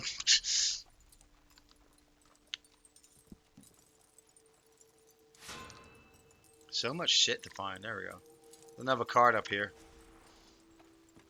Actually, you know what? I don't. It's not actually majorly affecting me at the moment. Like last Friday, I did think, oh man, I could do with a beer. But then I thought, you know what? That beer is going to taste so much sweeter in February. Swimming is the best exercise. Does cardio and use all the muscles in the body. Yes, I do want to take Dylan swimming this week as well. Maybe at the weekend. But we don't have many swimming pools, proper swimming pools in Plymouth. We've got one near us, and it gets very busy. What up, Edward Bevington? I like Tai Chi. Um, Obviously, a lot of my, it's a lot of moving around. I'm carrying buckets. I'm I'm cleaning stuff. So I do use a lot of my muscles daily. Um, is there something around here, or is that just here? I can never, like, I hear dingling, and then I realize it's Artex's fucking shit dingling half the time. Um, Keep an eye out for American Flowers as well while we're there. What's the most disturbing movie you guys have ever seen? Um, Fucking Serbian movie, isn't it? It's got to be up there. Mysterious Skin was pretty freaking fucked up. Um, oh, what was that one we watched recently? We watched a movie recently, which was it was just very real. It was dark and real, and just, I suppose for me, that's the most disturbing thing at the moment. When a film, it's not fictional anymore, you know? Oh, Salo, I haven't seen it yet, but I've wikied the shit out of that movie, and it's just, um, keep an eye out for American Flowers while I'm here. There's not many birds. Again, I don't have a strong feeling about these spoonbills, but gotta always give it a try. Gotta give it a try. Um, yeah, it's disturbing. Is just I suppose, what would things even be disturbing if, like, you've seen it in real life? Like, it's like, oh, I'm not disturbed by that anymore because I already saw that happen. Irreversible. That was a fucking disturbing one. Martyrs is a bit fucked up. Antichrist is a fucked up one too. Um, Disturbing is it depends on how massive level. I mean, Clockwork Orange can be considered disturbing. Um, it does seem crazy, just crazy, but it also seems very realistic, very realistic. Um,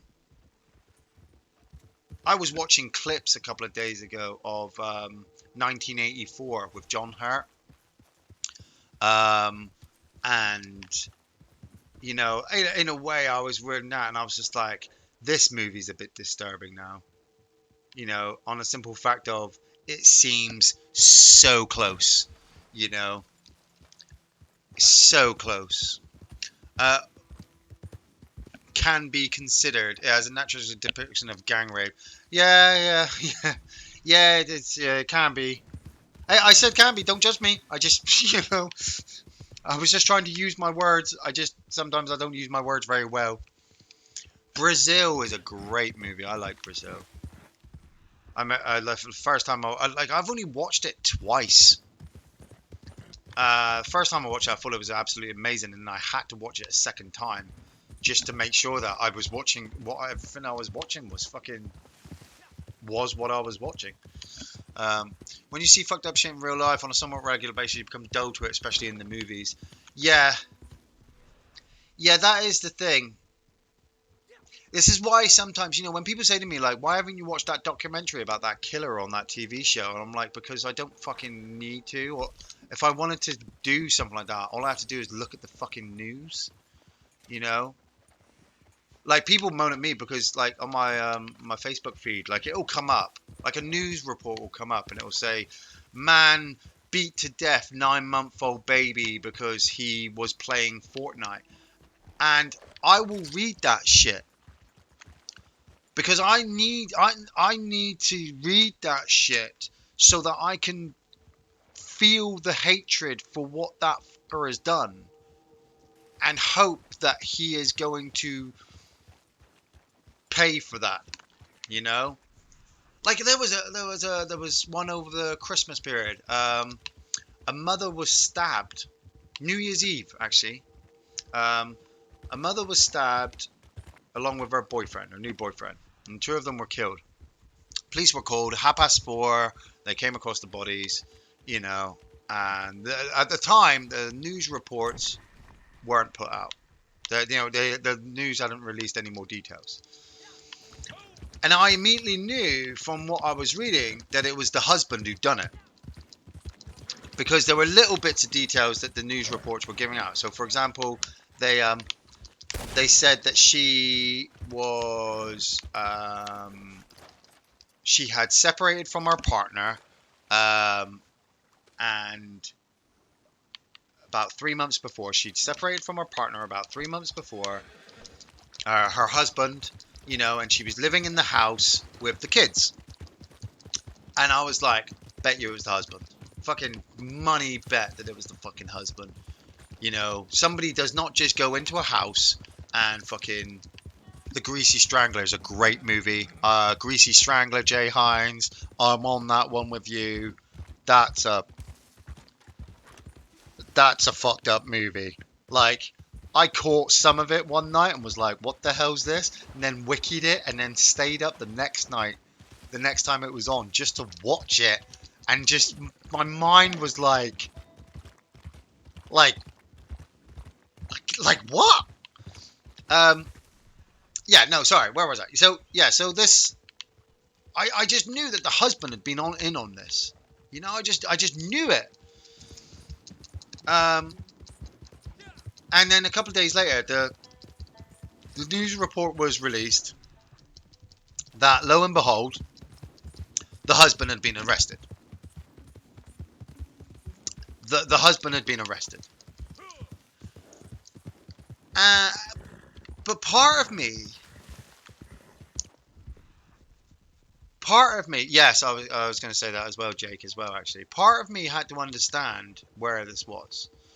So, like, the man, and this is why I don't watch too many of these programs, because I really start to overthink it. Like a criminal psychologist. After a while, I start to overthink it. Then I start to think of it from the other side, and then you start to get inside the head, and I start to think, well, hold on a minute, all right? So this guy was married to this woman for a long time. They had a couple of kids together. Don't know the backstory of why they broke up, but for some reason they have broken up. And it's over the Christmas period.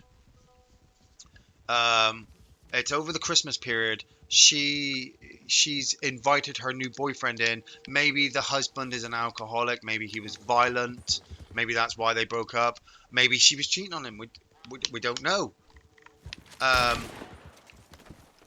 Maybe he only just found out. Maybe he didn't like the fact. He didn't need to murder her. No, no. He should never have done that. Never. He shouldn't have murdered both of them. But you just look at it, and then it's like what Jake Adams said. The mom threw herself off a bridge along with her children in a murder suicide to get back at her cheating husband. To get back at her cheating husband. Her husband had already cheated on her, so killing her children was to hurt him. And it's like, no, bitch. That's not what you fucking do. I may not be the most intelligent man in the world, and knock on wood. Sorry, I'm going to knock on my table now. Knock on wood that nothing, like this is why I stick to my shit. Hey, I'll sit here all day and play Red Dead Redemption so I don't have to go out and, some girl throws herself at me, or I treat my wife with as much love and respect as I can so that she doesn't feel like I'm ever, that she has never to go and find that kind of emotion from somebody else because I'm being a complete douche. But even on the worst day, like if something happened and I was on my own and my wife said to me, you can't see your son, I would never end his life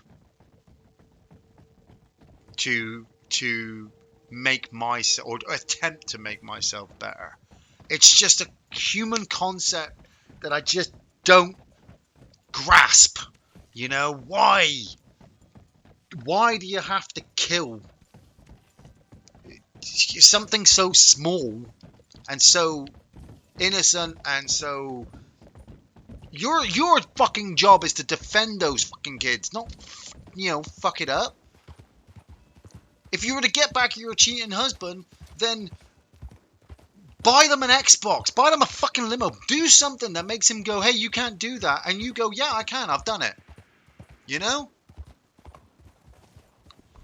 Well, it's like Edward. Yeah, it's like Edward said. Sometimes they get joiner, and mentally their minds don't work. The chemicals from the drugs that they've got in them don't work with their brains properly. And yeah, it's a crazy, crazy world. Yeah, glad I didn't work Christmas and New Year's this time. Lots of people are in a really dark place at the time. They are, boss. They are. You're looking at it from a rational point of view with a clear and sober mind, whereas exactly the opposite. It is, yeah, that is true. But I would also cut off my nuts and maintain that very same point of view if I was put into that position. And I can honestly put my hand on my heart and say that that's what I would fucking do. But that's why I do everything I can to try to attempt to avoid that situation. You know, a bus full of women could turn up at my front door right now with massive tits, some suntan lotion, and ask me to rub it down. And as awesome of a story that would be to be able to put into episode 51, I would probably just do that thing that they do in Dumb and Dumber and say, hey, there's a bunch of guys that way that you could go to. But then again, what's the difference? We've got a giant orange in charge of one of the biggest countries in the world with his finger on the button. So, hey, what are you going to do? Jake Adams, the director of Cannibal Holocaust, says the real animal killings were to bring a sense of authenticity to the film. I don't agree with real animal torture, though. But it does serve a purpose. And it was a time period as well, wasn't it? Was it 70s? Was it, they say, fucking 70s was Cannibal Holocaust? So it's like, oh, there's a fucking campfire over there. Is that a campfire over there? Possibly. It's probably miles. My moonshine's ready as well, so we could get that delivery too. They say Joker was a dangerous movie. Joker was a dangerous movie.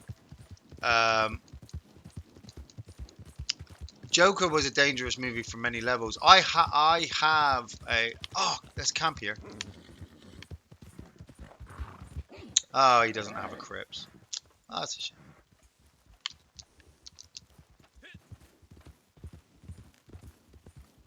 This guy, you can tell this guy doesn't have a crypt. They give you a Christmas tree as well, which was cool. Oh, there's Crips. Hey, Crips. Hey, Crips. No, you're not going to attack me? The last one did. Oh, it's because I'm in defensive. Yeah, I think it's because I'm in defensive at the moment. You can kill that Crips if you want. But yeah, Joker was a dangerous movie. And it's funny that I've spoken to a few people at the moment some people who've actually worked within the kind of mental health sector stand in his campfire. Alright, just for you having a laugh, I'll stand in his campfire. Don't say I never do anything for you.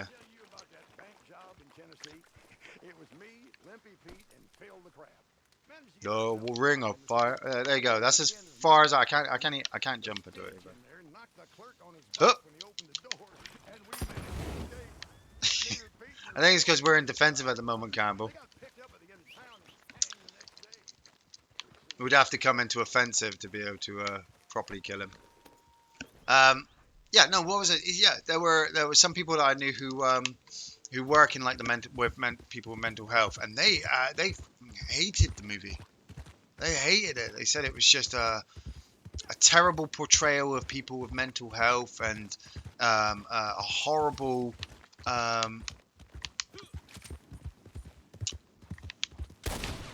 was it like a horrible expectation that it was easy to blame it on society and stuff. And I was just like, man, you just can't get people to agree. Everybody has their own opinions. Everybody has their own views. Everybody's entitled to it too. But it also comes very, very close to that point where you go, I respect your opinion, and I understand I understand why you think like that, but I'm telling you you're wrong because I know better. And it's like, well, no, you can't say that, really. In today's culture of online bullying showing how far can one person be abused before snapping? Yeah, I've been pushed. I'll be honest. I've been pushed to the snapping point so many times in my life. I will openly admit there have been times from a young age up to probably, well, no, up to before I met Linda, um, that I was like, yeah, why can't I go on a killing spree? Why can't I become the next Charles Manson, or the next Ted Bundy, or this, that, or the next thing? Why can't I just go? These people hate me. They don't like me. They're pissing me off. I should be able to just do it. And then a little voice will pop in my head.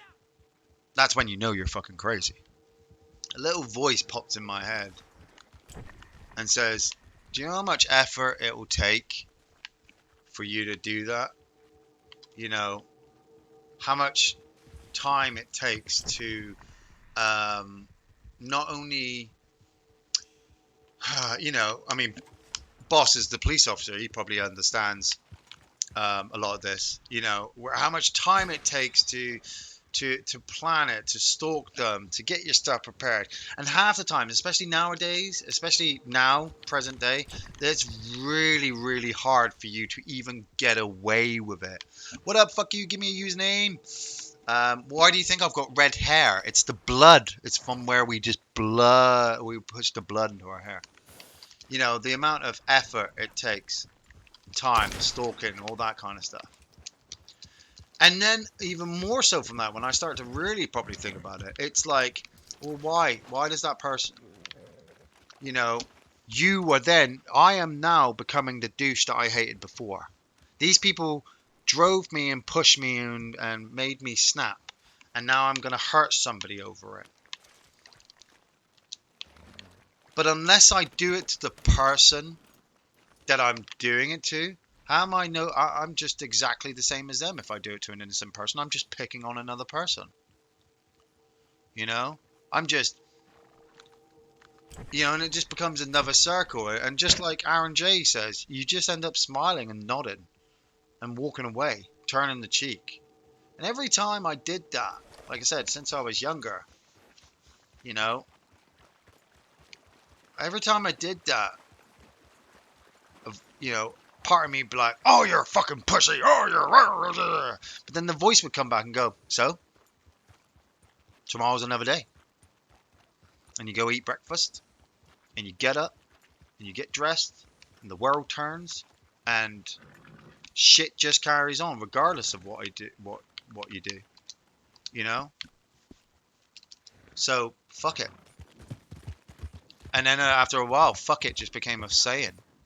And people say, Ian, why do you swear so much? And I'm like, because if I fucking don't, I'm going to fucking kill everything in my path. So just let me have this one fucking thing. And if you don't, I fucking shit you not, I'm going to... Hey there! My horse! Well, you can see. Is there any way you can give me a Yep, ride? I'll give you a ride. That's real good of you. I appreciate it. I appreciate There's a it. whole lot Hey, of it's the stories Lookout to tell Tower about the girl. northeast of I haven't seen you Sonora for County. ages. That's what I was Alright, headed.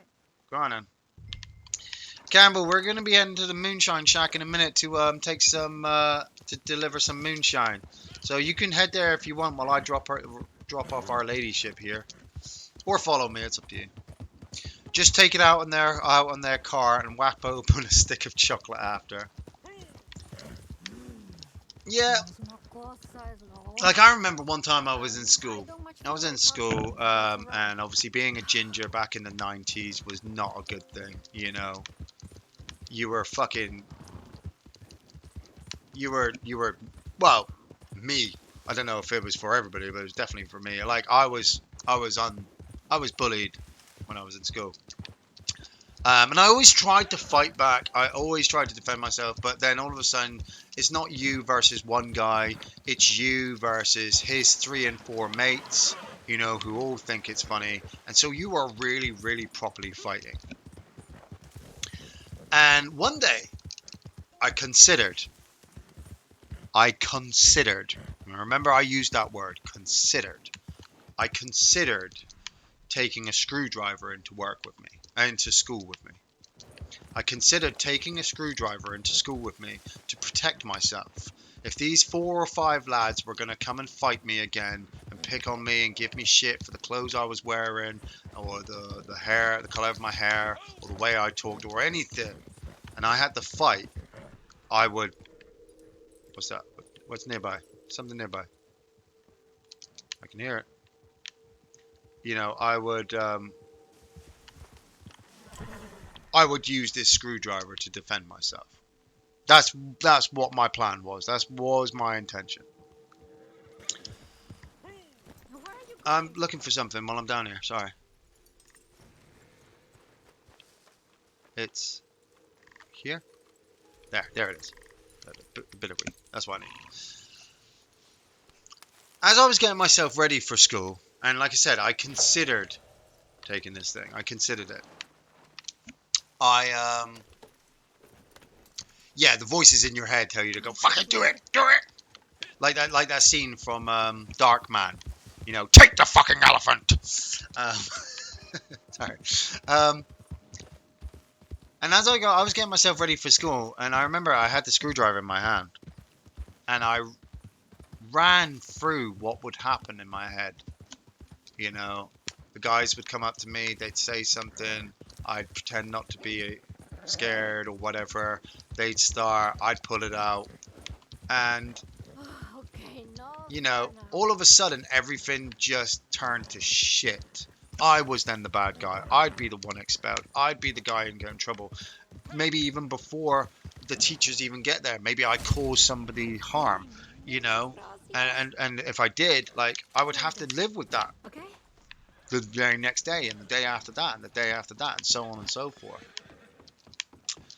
And so I didn't take the screwdriver with me.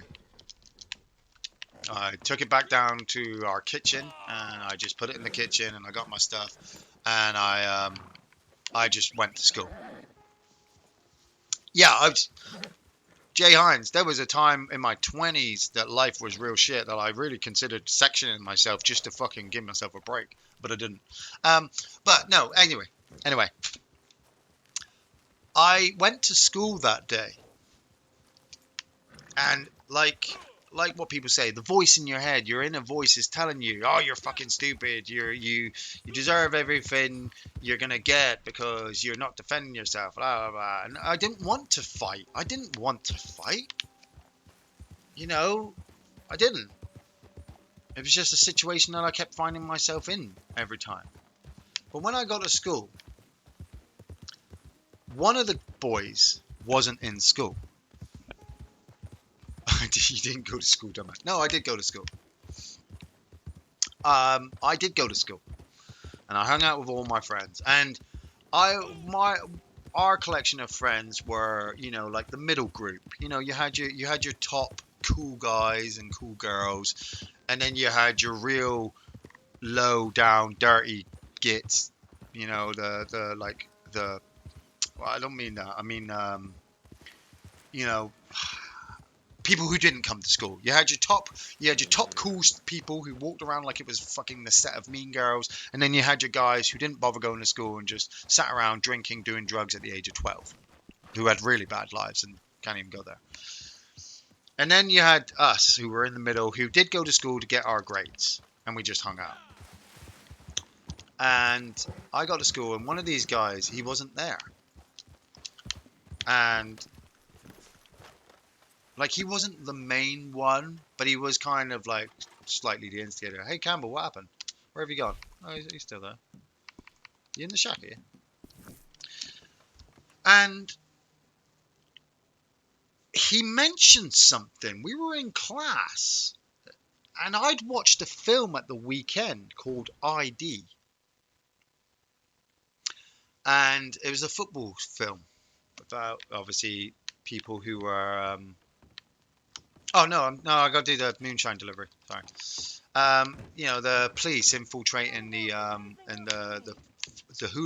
hooligans back in the day. Great film. Fucking ID's a great film if you ever get a chance to watch it. And one of these guys is talking to his mates about this movie ID and about how he'd watched it and how it was freaking awesome and how he's trying to convince all of his friends that they need to watch it. And they're not really listening. They're wanting to talk about tits and stuff. And I heard him talk about this film. And I happened to turn and go, hey, I've seen that film.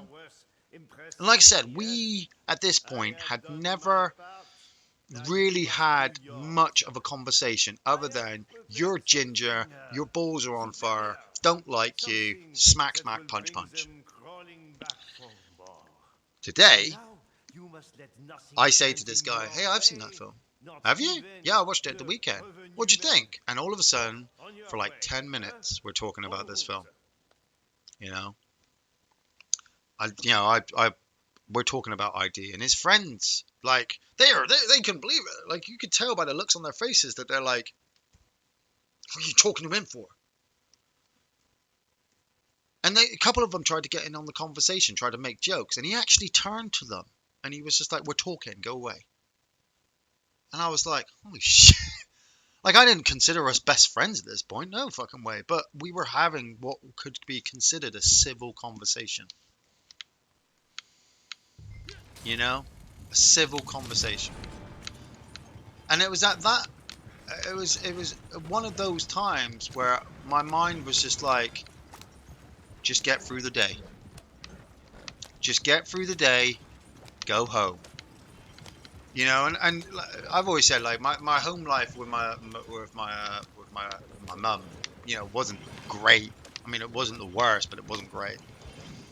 And so, even though even though I was just wanting to get home, I kind of didn't want to go home.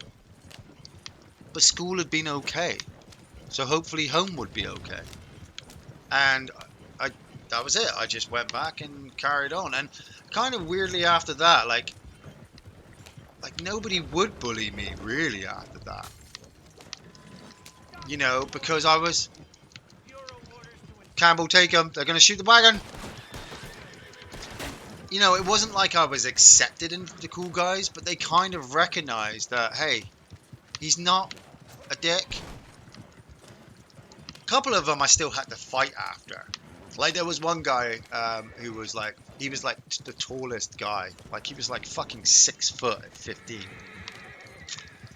And he tried to push me around a bit. And this was after the whole ID situation. So I was like, I'm not taking none of your shit. And we were stood next to this wall, like a plasterboard wall in front of the stone wall. You know how they get into in schools. And he pushed me. Like, I was doing nothing. Like, I was talking to a group of friends, and he came, and they were girls at this point. Because you know me, I love the ladies, even in school. And he came up and he started trying to push me around, and I pushed him back. Like, I was not taking any of his shit, so I pushed him back. And he was a lot taller than me, and he fell. He literally fell into the plasterboard wall and was sat in the plasterboard wall like he was stuck. The teacher had gone out of the room at this point, sorry. And that's why I was talking to the girls. And then the teacher comes back into the room, and she's like, what the hell is going on? And Iain Buckingham, it must be you. Because obviously I was the class clown and drew a lot of attention to myself. So I was like, all right, yeah, it was me.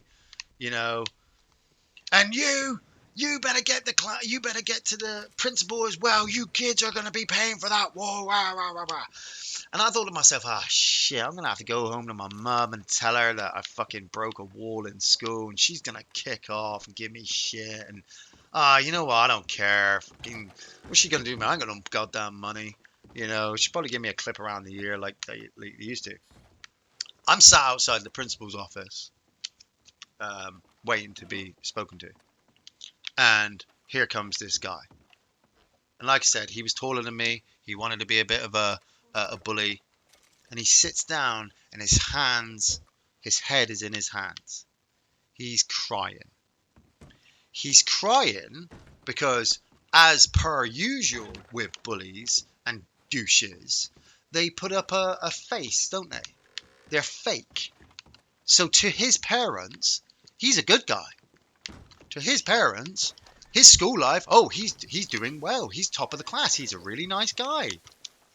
Well, not anymore. Now he's going to have to explain to his mum and dad that he broke this wall, and from the way he was acting, his dad is going to be pissed. And I had a couple of times sat outside the principal's office. Not a lot, a few. You know, we all get into trouble. I always tried to avoid it because if my mum found out, then she'd give me shit, and that was never good. I'm gonna take that deer. Where's that deer? There he is. And I said to him, I said, yo, dude, just chillax. Oh, you don't know. My dad's going to be so pissed at me. I went, right, don't pick on people then. Oh, I didn't mean to. I was just, oh. And I was like, what's your problem with me? I haven't got a problem with you, Ian, but you were talking to that girl, right? And he goes, well, I fancy her. And I was like, you're fucking kidding me, right? I said to him, I said, you're telling me that you started on me because you fancy a girl that just so happened to be sat near some of the people that I was talking to? And he's like, yeah. And now I'm going to get into trouble and my dad's going to give me shit. And I turned to him and I was like, all right, I'll take it. And he's like, what? I said, look, if you admit to them, I said, if you admit to the teacher that you started on me, I will... Fucker. Come on, kid. Duck. Bang. I said, I will tell them it was my fault. And he was just like, really? And I didn't have to. Like I said, I didn't have to. Like, this guy was just fucking, a douche. We still talk. I just noticed we're talking about fucking Dark Fate with the Rev 9 ability. Yeah, and I was just like, yeah, I'll do it. I said, but as long as you tell them that you were bullying me. And that's what happened. He went in there first, came out. I went in. He came out. He was still a little bit upset, but he wasn't as bad as when he walked in there. And then I walked in there, and the principal said to me, she said, right, Ian, can you explain to me what happened? And I gave her my side. I said, yeah, I was talking to these people, and he came up to me, and he started giving me shit. I said, and I pushed him. I pushed him to get him away from me. And then what happened? Well, he fell into the wall. Did you break it? Well, I didn't intend for him to fall into the wall, but it's plasterboard. Well, you do know your parents are going to have to pay for that wall, aren't you? And I went, yeah. I said, yeah.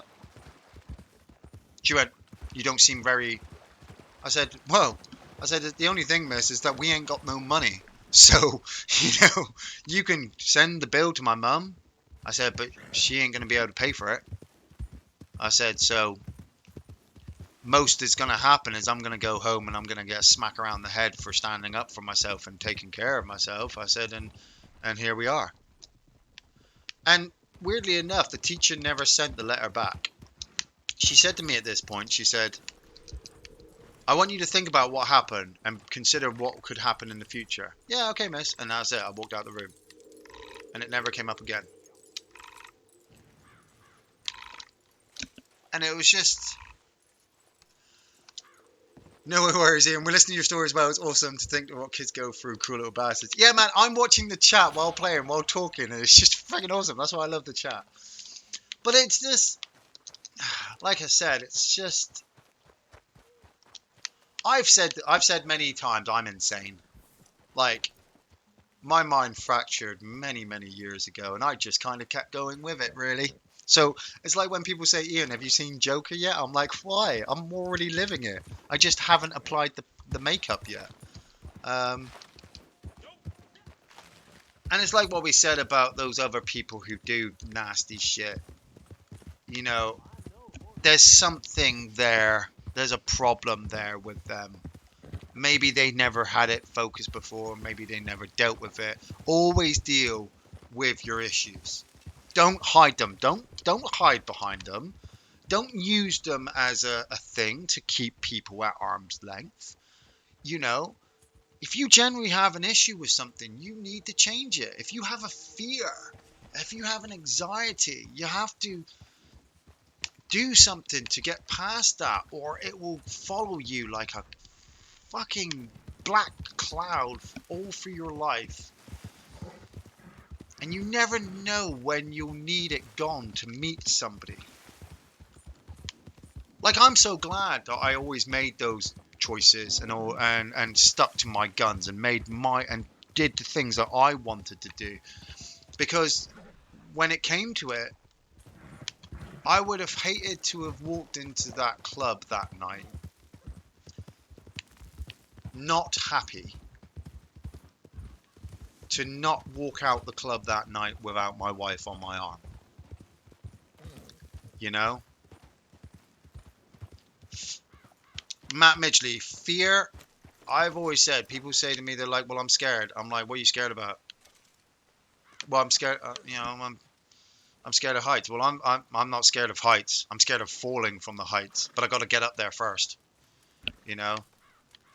Well, I'm scared of spiders. Spiders are nothing. You are bigger than that spider. Just fucking kill it and get past it, you know? I'm kind of teaching it to Dylan at the moment, actually. You know, Dylan says to me, he's like, oh, I don't want to do that. And I'm like, why? You got anything else better to do? We're doing it just so that you can say that you've done it. I'm living it. I just haven't applied the makeup yet. Yeah. Ah, well, what time are we on? We're on 11:30, right? Well, Campbell, we got like 30 minutes before I come off with this episode, so let's do something. I kind of want to get those rosette spoonbills, but that's just being a pain in the fucking ass. I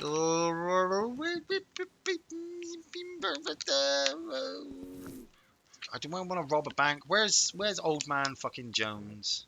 Where's old man Jones? Old man Jones, he's miles away. Miles away, so we can't change it on. Oh, there's Madame Nazar.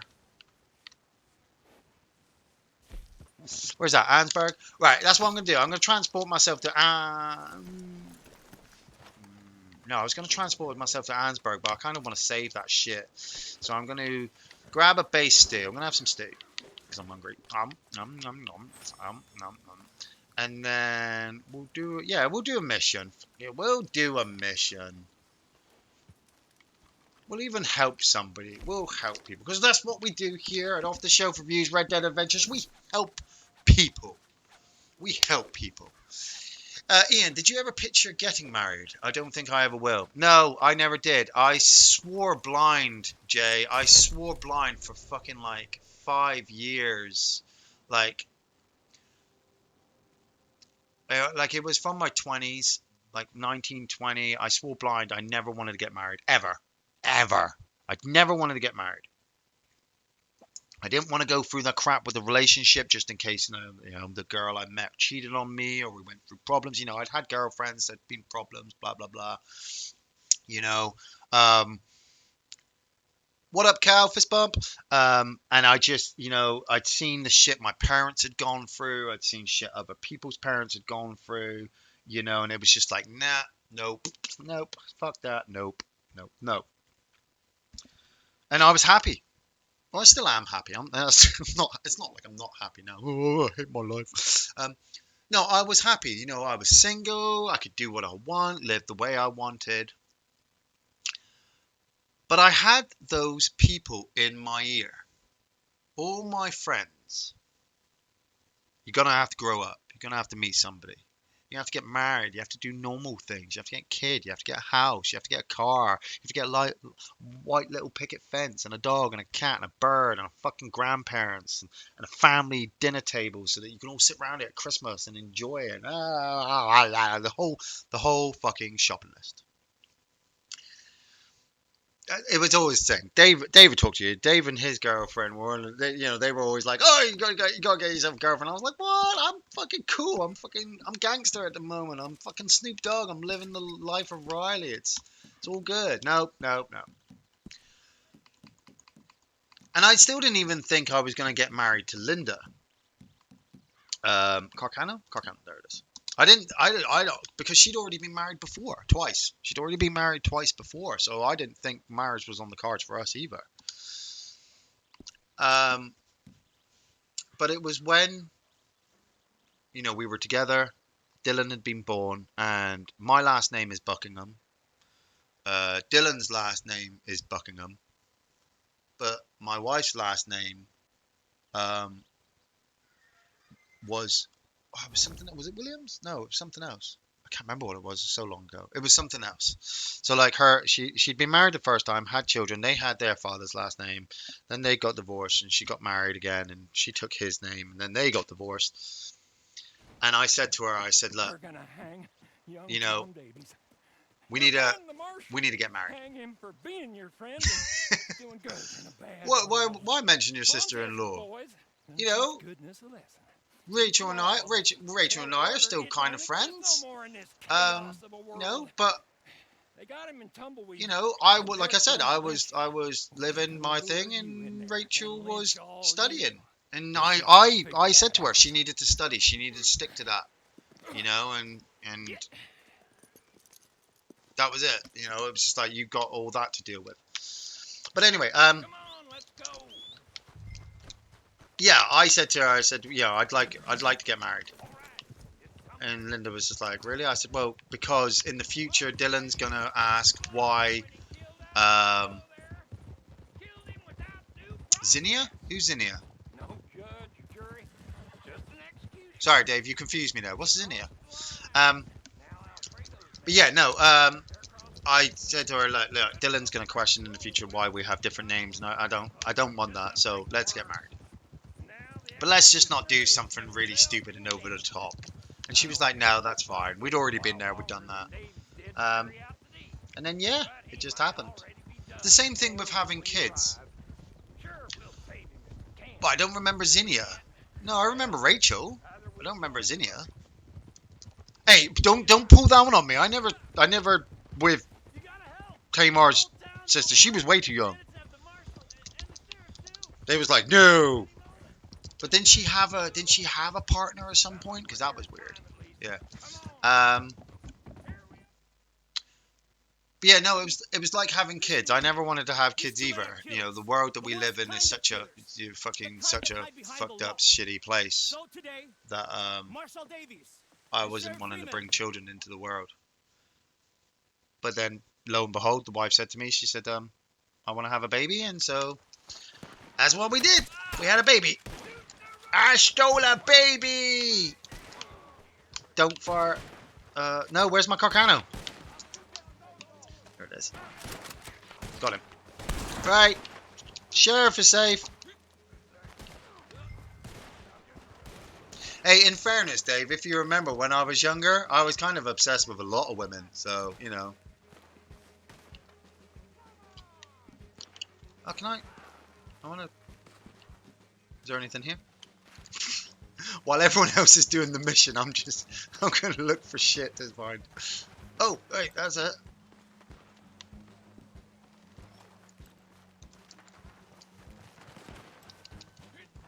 It's up here, isn't it? It's all the way up here.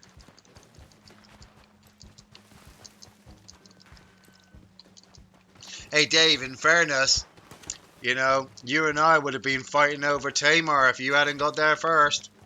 Homina, homina, homina. You can shout that out to your wife. Your wife loves me. Actually, a lot of wives love me. It's kind of weird. You guys, Campbell, you've got the thingy, haven't you? Because I'm looking for this thing over here. There's a thing over here.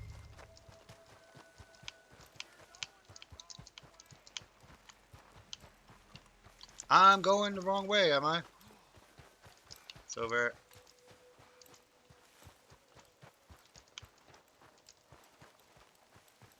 It's here.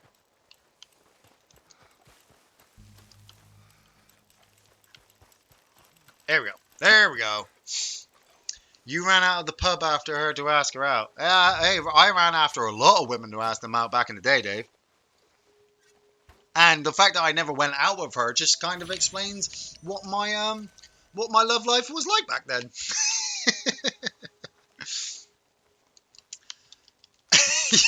yeah, Dave can't stand children, but then he had two girls,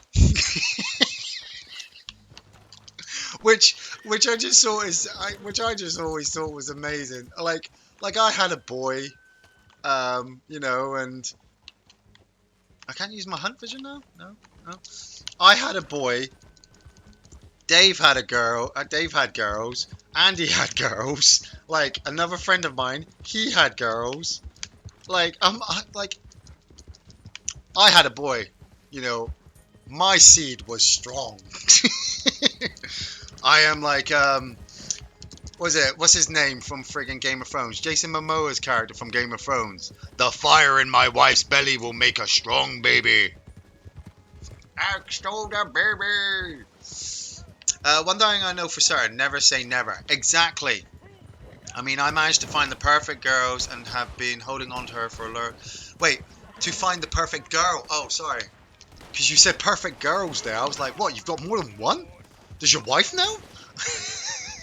Like, when she goes away, is that what you're doing, boss? That's disturbing. Bang in the face. Oh, what the... Kevlar fucking Mexican helmets, why don't you? Came close to starting a family once, but it's the single life for me. You're not missing anything, ladies.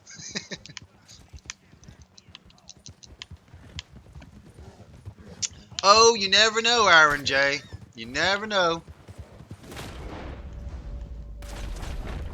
Like, it's like I say to people, oh, Christ. I was wondering what that explosive fire was. Did Campbell, you shot that guy with an explosive shot, didn't you, at the same time as me? It's like we say never, you know? Because... Oh, yeah, no, don't get me wrong. I'm pretty sure you know. But have you been everywhere? Like, this is a big planet, man. There's a lot of girls out there. There's a lot of people that you don't have to be with. But that was the film that was quite dark. There was a film a while ago. I can't tell you the title because you'll know it. But it was very realistic, very dark. And there was a scene with a woman. There was a scene in a woman in it, and she says, as you get older, your hair falls out, you lose your mind, your eyesight goes, you can't pee as well, your bones ache. You know, she literally goes through the list of all the things that will happen to you as you get older. And then she says, but if you can find somebody that you love, or someone to love you, you'll have somebody to take care of you when you get like that. You know? And it's that human aspect. No human ever wants to be alone. It's just not it's not built in us. You can attempt to be, but because of our well, in my mind, because of our animal mentality, because of the tribal aspect that we still kind of have inside us, you want to be with somebody, and that's so why people sometimes get depressed and upset, because they want to be with somebody, but they don't want to be with somebody. They're so set in their own ways that they are afraid of change. They're afraid of changing who they are just to allow somebody in. But you don't have to change. I mean, you do if there's a little bit of you that might be wrong. We have reviewed Bad Boy Bubby. Fuck you, give me a username. It's on our channel now. We did it like a couple of years ago. He wraps cats up in cling film. I'm just staying single and natural. I still love all the women in my life. I just don't want a girlfriend. Hell yeah, man. That's a good way. I wasn't sure about you, Man, Mr. Jones. you still have Then sex. you went and You saved just don't my have to life. have sex with the same Well, I woman. ain't gonna make a habit of it. You know, Nor you're you. one of those guys Thank who you. gets to eat like the I need whole it. different Thank you. all the different Yeah, flavors of yogurts, thank where you. some of us have to just stick with, I don't like you know, supplying apricot help, or but this blackcurrant. time I did. Marshall Davies. And then again, Thank sex ain't all that that Ain't it's all that cracked up to fine? be. I was thinking As we Alan should Rickman leave said, before it's a bit of a Montez's joke down girls here, isn't it? It's decides all to about pay us any it's all further about funny vesting. You faces are and a you know good sweating. fella, Mr. Jones. Me? No, But never. you don't I just realize like that at the age watching of what other 14, folks is, 15, that's 16, all. 17, There's a word for 18. fellas like you. Wise? Aaron Just J, me. haha, never been Come one on, for one Marshall. night stands Help really. me get So you make home. it two, do you? Enough excitement for a clap Do you down undo the date night, handcuffs well after the past third day, breakfast, Aaron for J? one day. Friends, I'll see you I mean, again, there's I hope. nothing wrong But with next snorting time, under cocaine better off a woman's circumstances, asshole I while trust. she's lying naked in your bed, is there? Not that I know, but just throwing it out there. Even if you were, you are in good company. A while ago, I was indirectly called a fascist, and today almost came out as a racist bigot. So you're fine. Nice, boss. Yeah.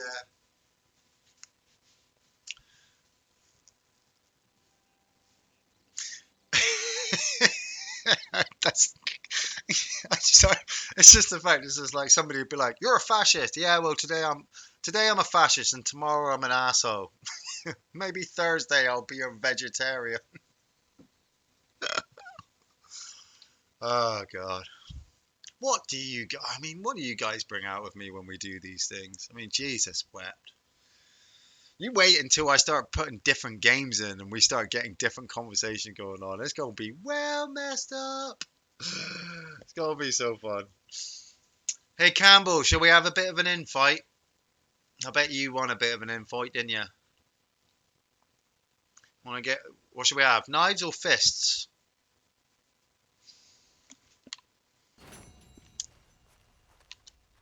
Because it's coming up to that time.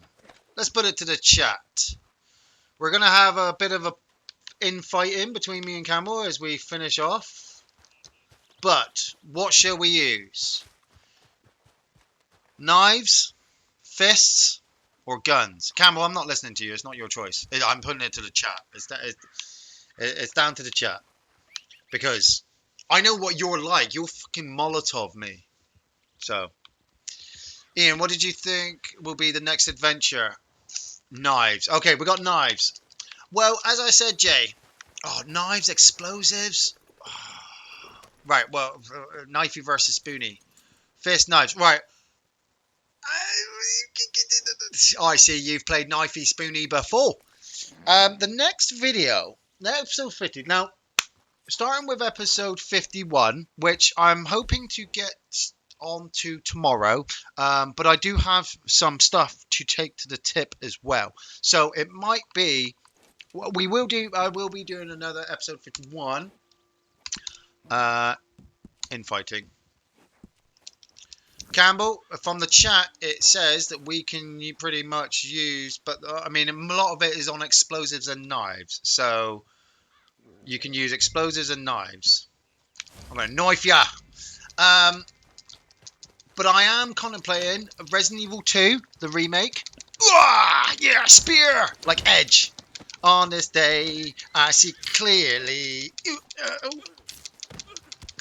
There you go. Have one of them. Merry Christmas. I do want to do Resident Evil 2, the remake. That is one of the next ones I am looking forward to. I also would like to do a playthrough of Dishonored 2 because if you've seen on the show, I did do a playthrough of Dishonored 1 for a sequential Saturday, and I feel like I need to finish off the series with Dishonored 2. This is all in preparation as well for Resident Evil 3, the remake that will be coming out, and Doom Eternal. So it will be a case of, if you see me come on, It'll be Red Dead for a few moments while I get the challenges on. Yeah, come on then, little boy. Let's play it. Let's twist it. Oh, fucker. You got a machete. Oh, yeah, bitch. Come on. Bang. Oh, that looked hurt. Oh, oh. I see you've played Fisty Knifey before.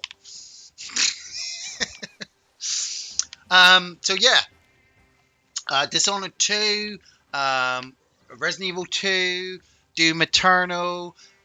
Maybe after that, maybe some Metal Gear Solid 5 to play through that, because we do have our podcast recording coming up in a couple of weeks. The theme for this one, I can do it.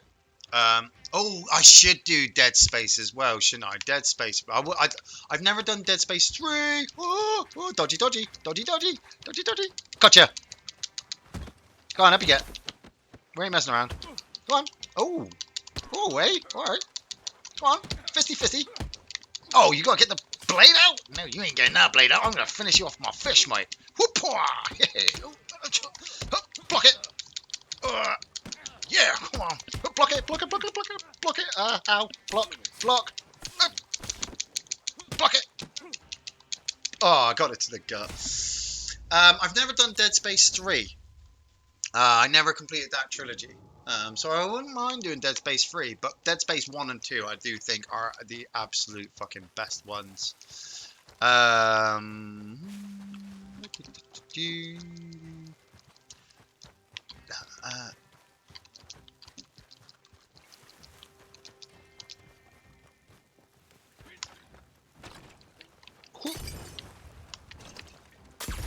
Hey! Look at it! Flaming Campbell! Flaming and he goes for the spear! And he's tapping like hell, but he can't, because I already set him on fire. You can give the third one a miss. It's not as good as the first two. Exactly, that's why. But, you know, it's one of those things where you're kind of like, I need to finish the story. Oh, I didn't show you guys this. Oh, right, I'm going to show you guys that after, because this is real fun to play with. Get the hammer out. Where's he? He's over here.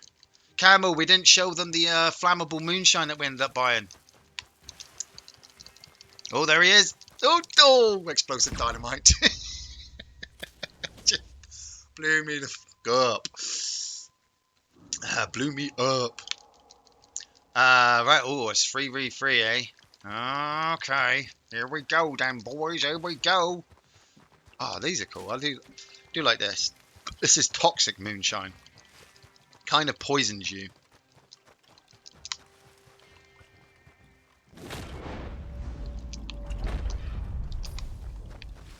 Oh, he's got his flame rounds out. He's got his flame rounds out. Run. Run, run, run. He's going to have to get... Oh, flame rounds out with a suck ass.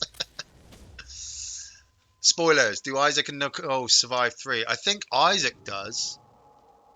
What's the podcast theme? Playing Modern Warfare and got distracted. The podcast theme for this month, Dave, is Metal Gear, isn't it? I said for the last in the last podcast, it was just going to be me and Gary in for the podcast this month, because there's a hell of a lot of stuff I want to talk about with Metal Gear Solid, and with like what we have, like the hour. Jesus, we have like the hour theme. We only have like an hour for that theme, so you know, it's a lot to take in. A lot of the history behind the games, a lot of the history behind the story. It's just, you know what we get like. As soon as we start talking, we get distracted, and then it's just a case of, oh shit, what were we talking about, kind of thing. Right, yeah. So I want to show you this flammable moonshine stuff before we go. So, you pour it on the floor in a little circle. It's kind of like the petrol that they had in Grand Theft Auto 5.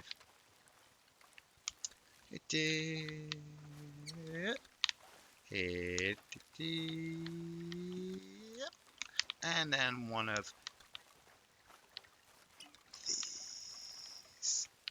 There we go.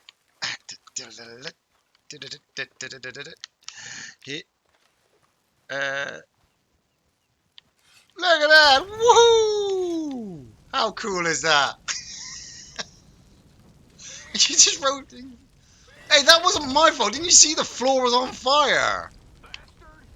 Whoa. No, no, friend, no. Come here. Gotta do the right thing. Come here. That was not my fault. Please, somebody, I You. need help. Wait, is he hogtied? No. Come here. Need a hogtie. Please, somebody, I need help. Friend. Well, Pardon me, friend. See now, Campbell. Holy hell! Let's just give him a bath.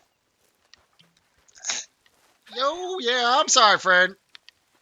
Here we go. Oh, somebody else. Campbell, go take that witness out for me, please. Very much. I don't need no witnesses for this. I love this moonshine. See, why do I have to do nasty things in real life when I can just do them in a video game? Holy hell!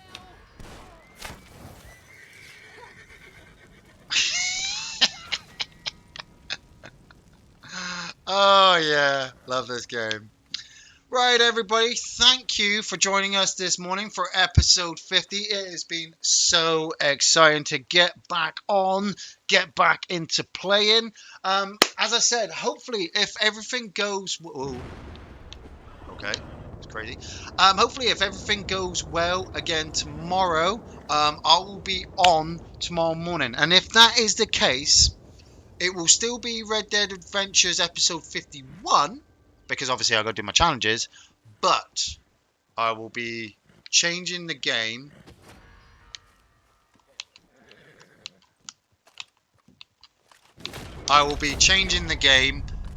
To... I won't have Resident Evil 2 tomorrow because I need to go pick that up. But I may start Dishonored 2. May just start 2 different playlists, playing different games. Maybe I'll just surprise you. I don't know. It's all up in the air. I have to survive work yet. I haven't gone back to work yet. It's such a... And the mushroom cloud may pop this afternoon at some point, so I have no idea. But regardless of all the shit I'm going through, I want to thank you all for joining me this morning. I hope you all have a good evening, a good day, and a good night. I hope you all take it easy. Fist bumps all round. Boom, boom, boom, boom, boom, boom, boom, boom, boom, boom, boom. I want to say thanks to Hans Peter, Amblin Ronan, Boss, Dave, Jay, Boss, Aaron J. Who else came in? I'm going to go through Silver Spike, Edward Bevington, looking through Avenel Larf. Who else am I missing? Josh Crozo. Did I get Edward? I'm pretty sure I got Edward. I want to thank you all for joining me this morning. Oh yeah, the donation from Campbell, Colin McGarry, the Russian girl that came in right at the beginning, Anakin. I'm not entirely sure how we pronounce her name, but either way, I want to thank you all. We're getting blasted, and that's it. Take it easy, guys. I will catch you later.